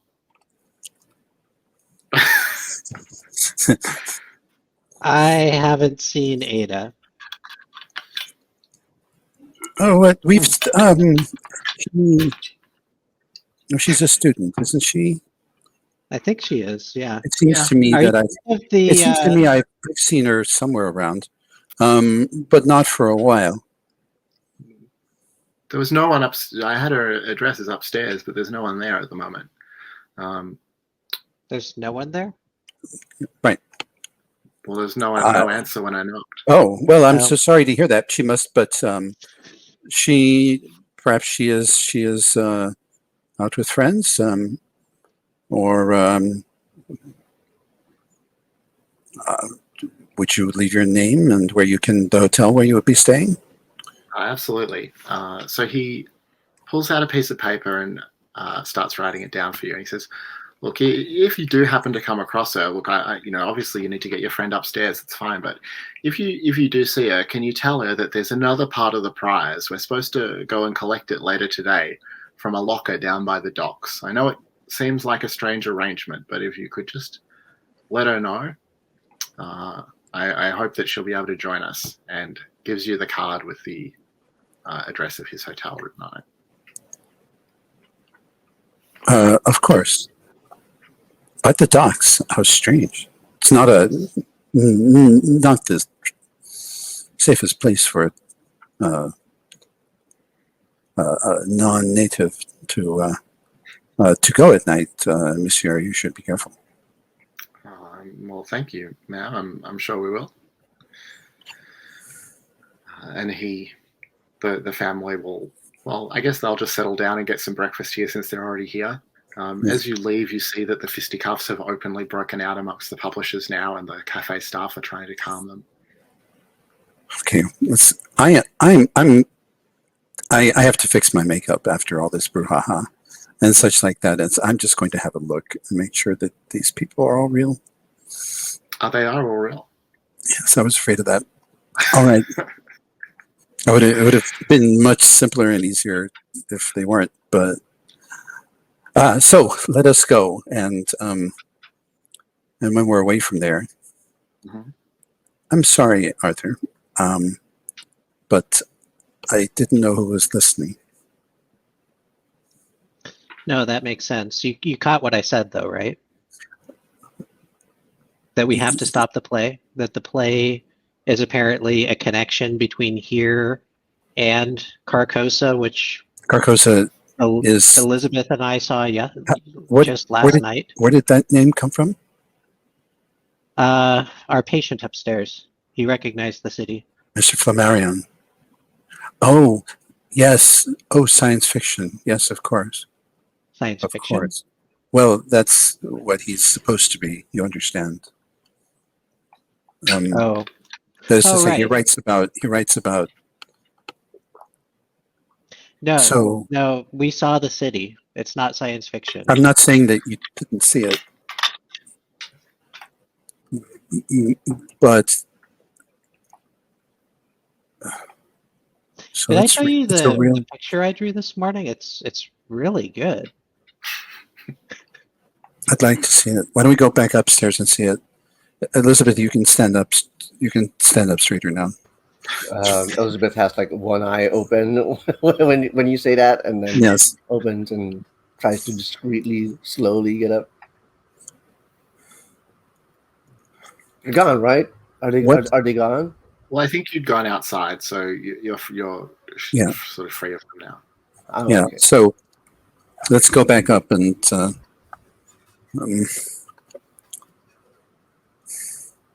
All right. So is Mr. Flammarion gone? Oh no, he's still there. Oh, he just didn't answer the door. Yeah, if you ask him about it, he'll just say he didn't think it was appropriate in his condition to be. Quite right. And it could have been embarrassing for Miss Wharton. And your discretion is appreciated.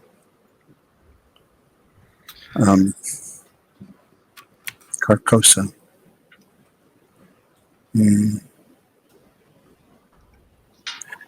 Yes. So this is a big studio. We can have a discussion away from Mr. Flammarion's ears. Sure. And he's not going to get out of the bed anytime soon. So let's just go over and admire one of Ada's pieces off in the other corner of the studio for a moment. Or come look at this. This is the sketch. Yes. It's strange. I mean, you'll all notice as you look at it, it does have an extraordinary quality. It's only a sketch. It's not, the final work, but there's really something there.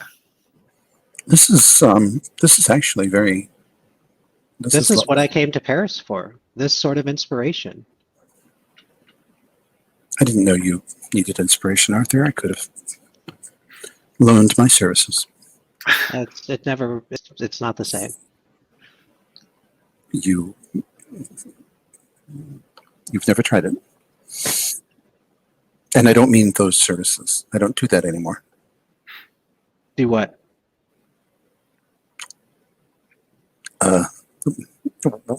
Because Arthur is I had ignorant to your past, yes, right? that's right. Yeah. Yes, which Caroline suddenly remembers.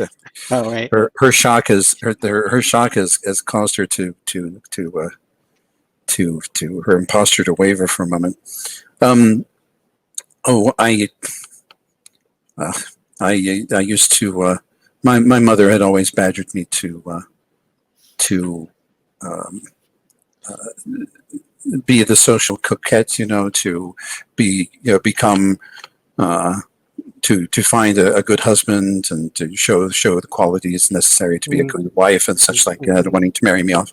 And and it is not. It is. It is not something I desire. At least not yet. What we saw last night was real, right? We didn't imagine that. What I saw was real. No, must presume. Elizabeth. Well, I mean, you saw some stuff too, but Elizabeth, what we saw last night was real, right? When I'm shaking my head, and yes, we saw that stuff. Yeah. And you brought an insect home in a bottle. Yeah. So that one is different than the one that broke, right? Yeah, so that the one that broke was like this golden kind of praying mantis looking thing. Right. And this one was like a butterfly or something. More like a moth, yeah. A moth, yeah. These we know that Monsieur Balthazar went elsewhere. We know that I went elsewhere. And Ada may have gone elsewhere. So I believe him. I think that so it is plausible. This statue somehow connects France and Carcosa. How is that even possible? And he says, I don't know, but all of the strange places that cannot have existed have been in proximity to someone, to a reference to this king, or an artifact relating to the king, or one of the strong proponents of these one of the varying these warring camps, all of whom agree, however, that the king is real, and that he exists, and that he is coming. And I think that from what we've seen, it's like a city run by bugs or something. That statue. Whatever the king is, we don't want him or it to come here. And I think you're right. Arthur, I think you said these are distractions. We're being given distractions. Right. Well, I was thinking about Ada. Why would we be paying attention to publishers when Ada's missing? I don't know. Think about the timing. But they brought a distraction in for Ada, which is her family. That is they somehow arranged for her family, and as far as I can tell, that's her family. They're certainly not an illusion. How could how could all this stuff happen? How would one even coordinate or make all of this happen? It must be like this with this, and I point to I rummage through the things in Ada Studio, and I pull out the page that has the page that is written like a play with us on it. Whatever this thing is, it knows that we exist, and it has some means of communicating with us, even if it's not here yet. And so it's spoken to you, Arthur, to inspire you to to great things that had to be done right now, and it has spoken to these publishers to give them a mania for Elizabeth's work. I've read your poetry, Elizabeth. It's lovely, but it is not the sort of thing that would lead sensible gentlemen to fist fight in a cafe. And Ada's family coming here on having won a prize given by the Hades Company. It is someone is trying to prevent us. I don't understand why I haven't. What has? Prevent us from what, though? Prevent us from acting. Prevent us from doing stopping, stopping the play. So that if not at all, it is. You said it's for a week. It's a week-long run. Ongoing? Yeah, that's right. A week-long run. It's a week-long run. Mm-hmm. We don't know if it has to be done once or if it has to be done 7 times. Ada's talked often enough about. In fact, I can talk about this. 7's a mystical number. I have miscellany, and Ada's not here. Yeah. So Well, I can say a few random things about occultism. The game explicitly encourages that if you need an investigative ability from a character who's not there, you just explain how that character told you this thing once. Oh, I understand. Nice.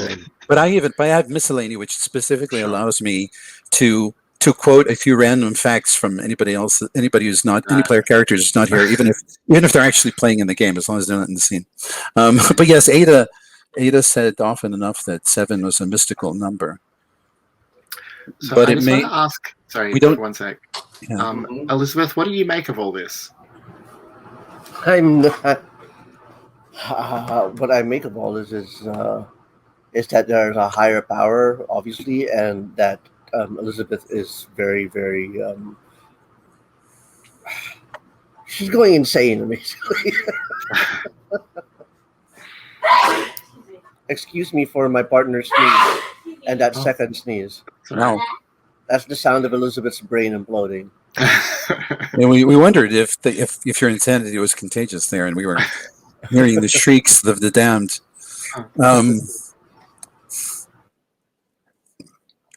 So you all hear Mr. Flammarion start to scream. Run over there. He's clutching at his throat. The dressing on his throat is bloody. It's clear that whatever wound is under there has opened up somehow. He's clutching at it, sort of writhing, yelling in pain. Arthur, I know. help him do something. All right, and I am gonna subdue him first. So I've got the sleeping whatever. What was that? Something that you put on a cloth. Chloroform. That's the one. And I'm going to apply a little bit and inspect the wound when he calms down. You incapacitate him. You pull the dressing away. You see that what had previously been a neatly stitched wound down the middle of his throat has opened up almost like theatre curtains, showing a great darkness inside. You can detect some sort of faint signs of movement inside of him. It almost looks like theatrical lights. This isn't good. He is bleeding radically. It will take a very significant, a very difficult first aid test to stop him from dying here.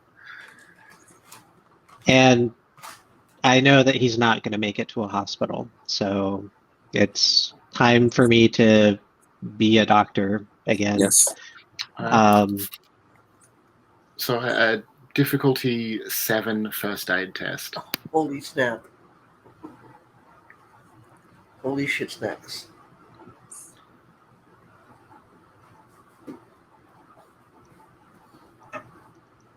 I'm just opening up the character keeper. It closed. Is it time to use all the medical points? No, it's not. It is time to use a majority of the medical points. 4 of the 6. I need a couple in reserve for later.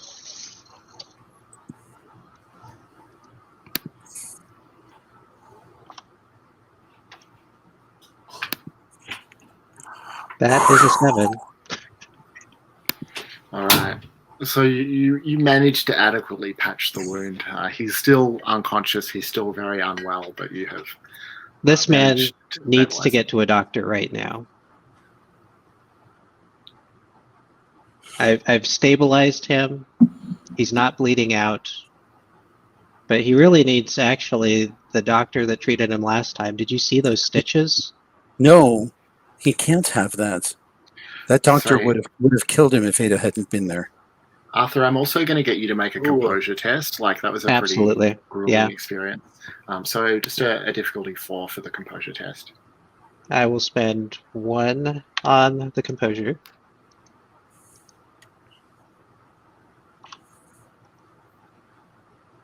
Oh, man, I'm meeting things right now. That's enough. It's- Yeah, because the buzz is gone.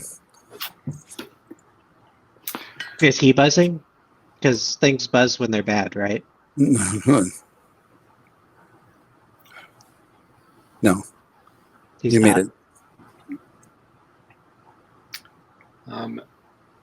So at this point, all 3 of the publishers just walk into the apartment.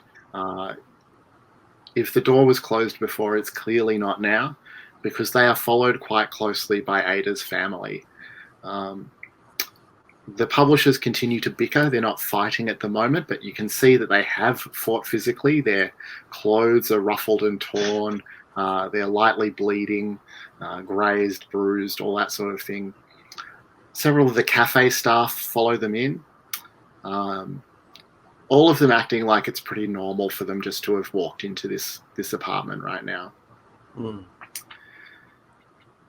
What do you do? Oh, hell.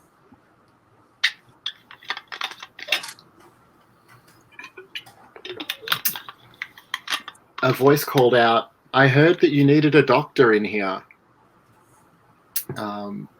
Arthur, you recognize Wait, man how did who- this doctor arrive here? Well, Arthur recognizes the doctor who walks in now behind everyone else. It's the man that you were commissioned to paint that you've had such trouble with. Never quite been able to get his likeness, turning out these oddly demonic images. Caroline, you also recognize him as the man that Ada met with last night. And he says, "Where is the patient?" Get away from here. Excuse me, I only wish to be of some help. Everything's. We got everything under control.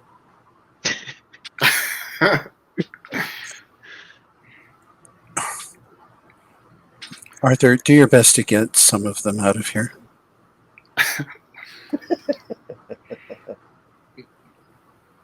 I'm going to address myself to the doctor. Mhm.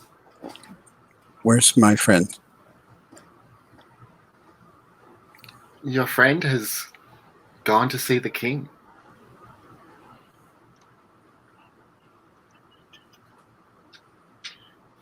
But please, I want to attend to your patient. It's. I understand it's a matter of some urgency.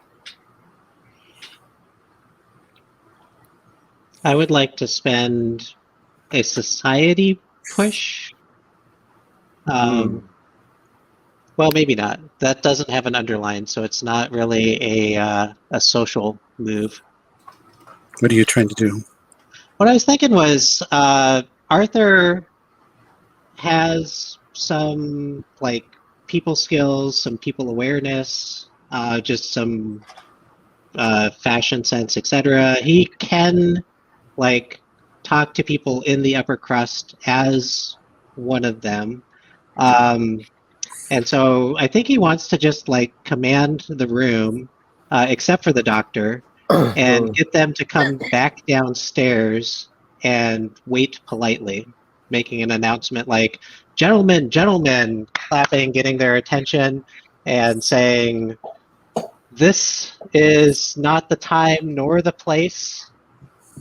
Come have crumpets and wait as normal gentlemen would wait," or whatever those appropriate phrases would be. That's why we roleplay. That's why we roll, right? Well, I think you can spend a push for that. So Okay. they will oddly sort of, hear what you're saying, start looking at their watches and things like that, and start, this whole large crowd. And sorry, just for clarity, this is everyone. You're not wanting to talk to the doctor or ask any particular person to stay. This was everyone except for the doctor, who was in conversation with Caroline. Okay. So it could include the doctor if he clues out of that conversation. But the intent was just to get everyone else. All right. So everyone else will leave. And I'll go talking have amongst themselves. Tea downstairs with those guys for a little while.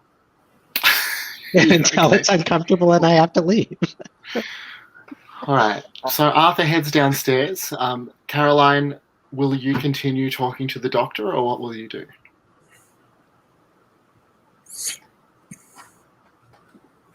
Do you have sutures with you? I do.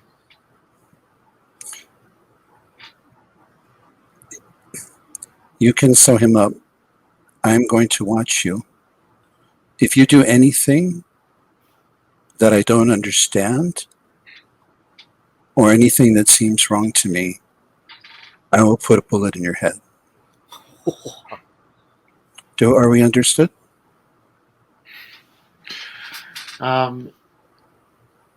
He looks at you.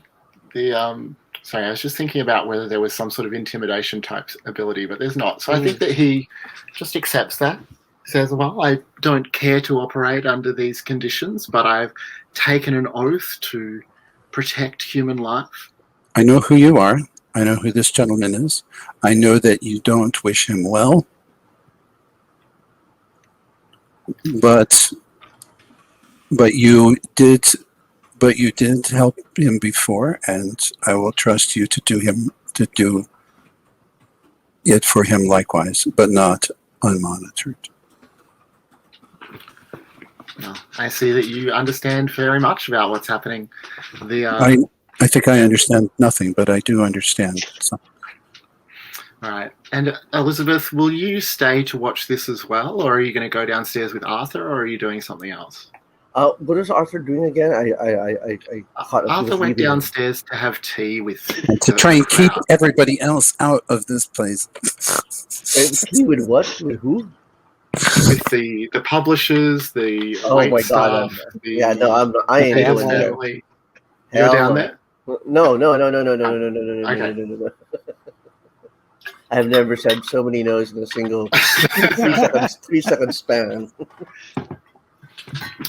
All right. So, Caroline and Elizabeth, you see Mr. Wilde, maybe Dr. Wilde at this point, head over to the patient. He says something. He makes some remark about the fine job that Arthur's done. That this man would surely have died if not for your friend's assistance. And he draws, a little medical bag, opens it up, pulls out some sutures, threads the needle, and he examines the wound a little bit. He starts to clean it. He looks up at you and says, "How curious. I can hear music coming from inside his neck." How curious indeed. Pray continue your work. And he begins to sew up the throat. Arthur, downstairs, is this solely a time like you're just trying to occupy them and keep them out of the apartment, or is there anything in particular that you're wanting to say to anyone? Or I also, I want to figure out, like, are these people trustworthy? That's a thing that I have. Assess honesty. Yes. Okay. So, what you get for your assess honesty is that all of these people are convinced that the things that they're saying are true. None of them are deliberately lying. Very. However, Yeah. what you start to notice is that, as you sort of move around the group, chatting to different people, you see that the conversations continue, as you move away from a particular part of the group. But you eventually realize that that isn't true. That as you move away from people, they start to sort of mime conversation or mutter gently, but they're not actually communicating with each other. Conversation only happens in the area that you're immediately present to witness. Huh. If I step away from them, I assume that they continue communicating amongst themselves. I haven't become like the center of these conversations. Yeah, that's right. And- As you step away, you see them talking to each other, but you Yeah. realize that they're not actually talking to each other. Right. And so I will depart, head back upstairs, lock the door behind me after I enter, and kind of stand at the door watching the surgery from a distance. All right. You hear an orchestra strike up downstairs as you leave. I have to stop and turn around and take a look. Is there an orchestra down there? There is no orchestra there. And then I proceed. All right. So the three of you then upstairs watch as Dr. Wilde finishes his operation. Arthur, if you decide to observe, then you see that he is doing, again, fine surgical work. Caroline, how'd I do? Brilliant. And then I continue observing. You're a sweetheart. She reaches back a hand and pats you on the cheek without taking her eyes off of the doctor for an instant. Oh, nice. He says, I would appreciate it if you lowered your weapon now that I've done the work that we discussed. Take a step back, please. He does. Arthur, would you look at it and see that if he's done a good job? Do I still hear music? Yeah, you hear the orchestral music from downstairs. Oh, not from his throat, though. No, not now that it's sewn up. Okay. You only observe fine surgical work. No, this is a master's work. And Dr. Wilde will say, I lower my gun at this point carefully, keeping an adequate distance between myself and Dr. Wilde, and I'm saying, why are you here? He says, if you had stayed away, he probably would have died. You clearly knew that his wound had opened up. Why are you here? He looks very thoughtful. He looks down at the ground. He says, if I give the wrong answer, will you shoot me? If you give us a facile lie, I'll shoot you. If you treat us like children, I'll shoot you.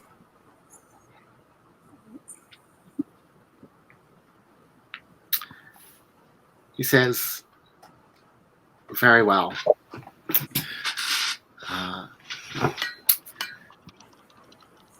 What shall I say?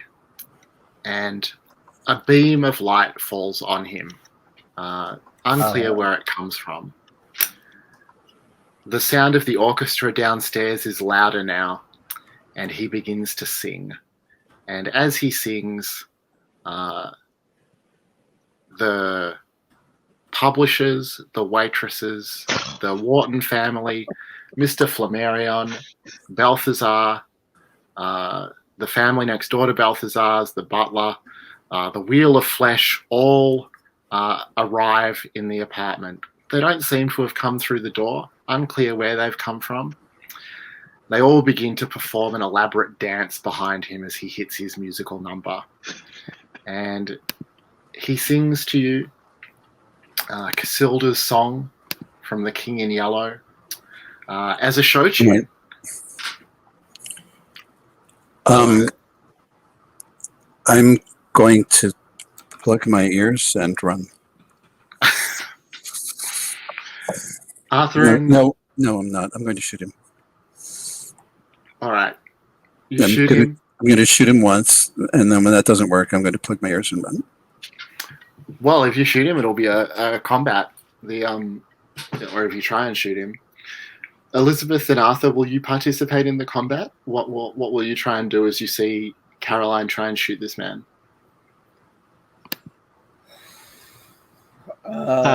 With the Wheel of Flesh, I'm okay with this. Wait, Yeah. Okay with shooting him? Okay with... I'm okay with Caroline shooting things when there is a Wheel of Flesh in the line of dancers. It's like, that's too much. This isn't... 100% There's no way agree. that this is... This, Yeah. the context has crossed the line wherein pretty much it's a... I want to say anything goes, but it's like if Caroline decides that amidst the sea of chaos and flesh that her best judgment is to, shoot this guy, then that's fair. All right. So it sounds like the objective for the combat is to kill. The difficulty then will be 6. And I would like you all to tell me your fighting spends. 0. All right. I have 1 left, so it's 1. And Brandon? Remember, it's our collective result that determines whether or not we succeed. That's right. Oh, That's I'll right. step it up to 1. I've got 1 to spend. Oh, yeah, sorry if that wasn't clear. That's right. I'm spending everything. How much is that? 7. 7. Holy snap. I grew up. Nice. I grew up on the streets. All right. I know how to use it. And yes, one thing you can tell is that Caroline has shot a pistol before at a person. Okay. So because her hand does not waver as she empties the gun into him. Because that's what 7 has to be, right? Yes, it does. Well, You definitely get a hit. Whether you kill him or not remains to be seen. So I guess we'll resolve that test because you might get some extra benefits for shooting him. But while we're doing that, I just want Matthew and Nick to think about what your participation in this fight is going to be, or how you're going to narrate your participation. You don't have to be directly shooting at this guy, but I'm going to ask you in a sec, what your characters are doing in this moment to help out or participate in some way. So go ahead and make your fighting test, please, Caroline.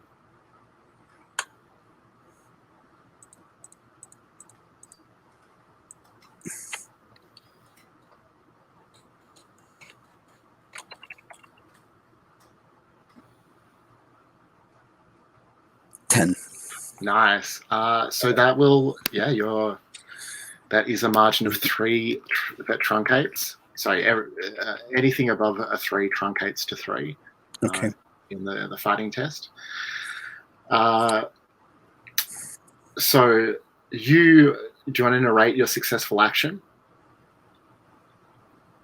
Oh, it may not necessarily be fatal, but describe the successful action is I put 2 bullets right between his eyes. Nice.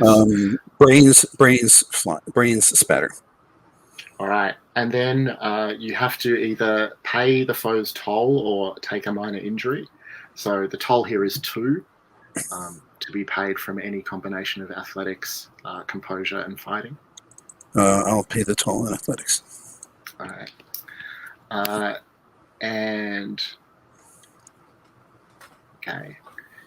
then, we will go next to, well, Nicholas can go next since we're tied for spends. So, Nicholas, what does Arthur do? I think that Arthur confuses them a little before the gunshot goes off. So I imagine that there's an easel with like some sketches or something for something that was going to get carved, and it's tipping that, but also having the papers go flying as much as possible to distract and confuse the mass of people before the 2 bullets go. Mm-hmm. Sounds good. So make your fighting test.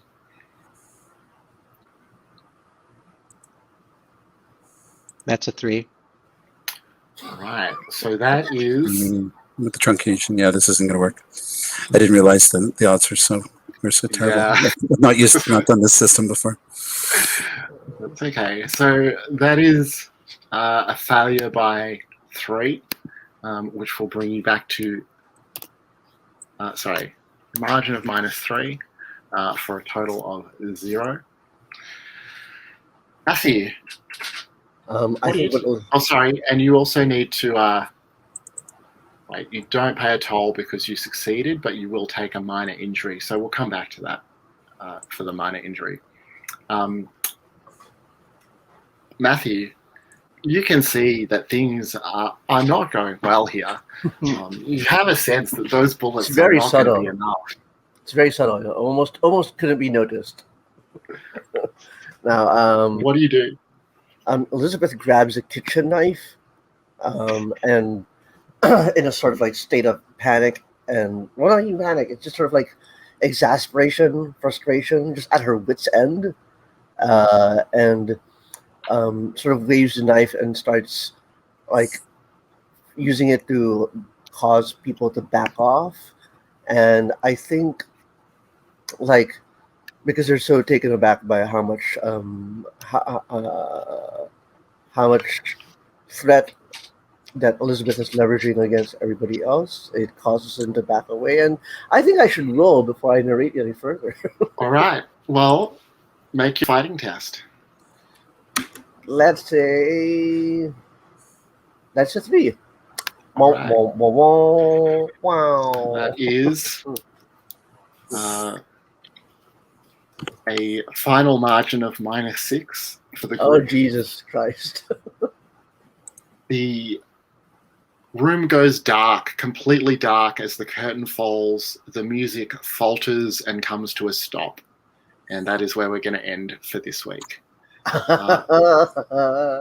My intention is that we will have another session in the Paris setting, so we will pick this up, but not until later in the overall series. So my intention is that next week we'll be picking up new characters in the wars, and eventually coming back to Paris and finding out what has become of you all. So I'm going to stop the recording here. Bear with me for 1 sec.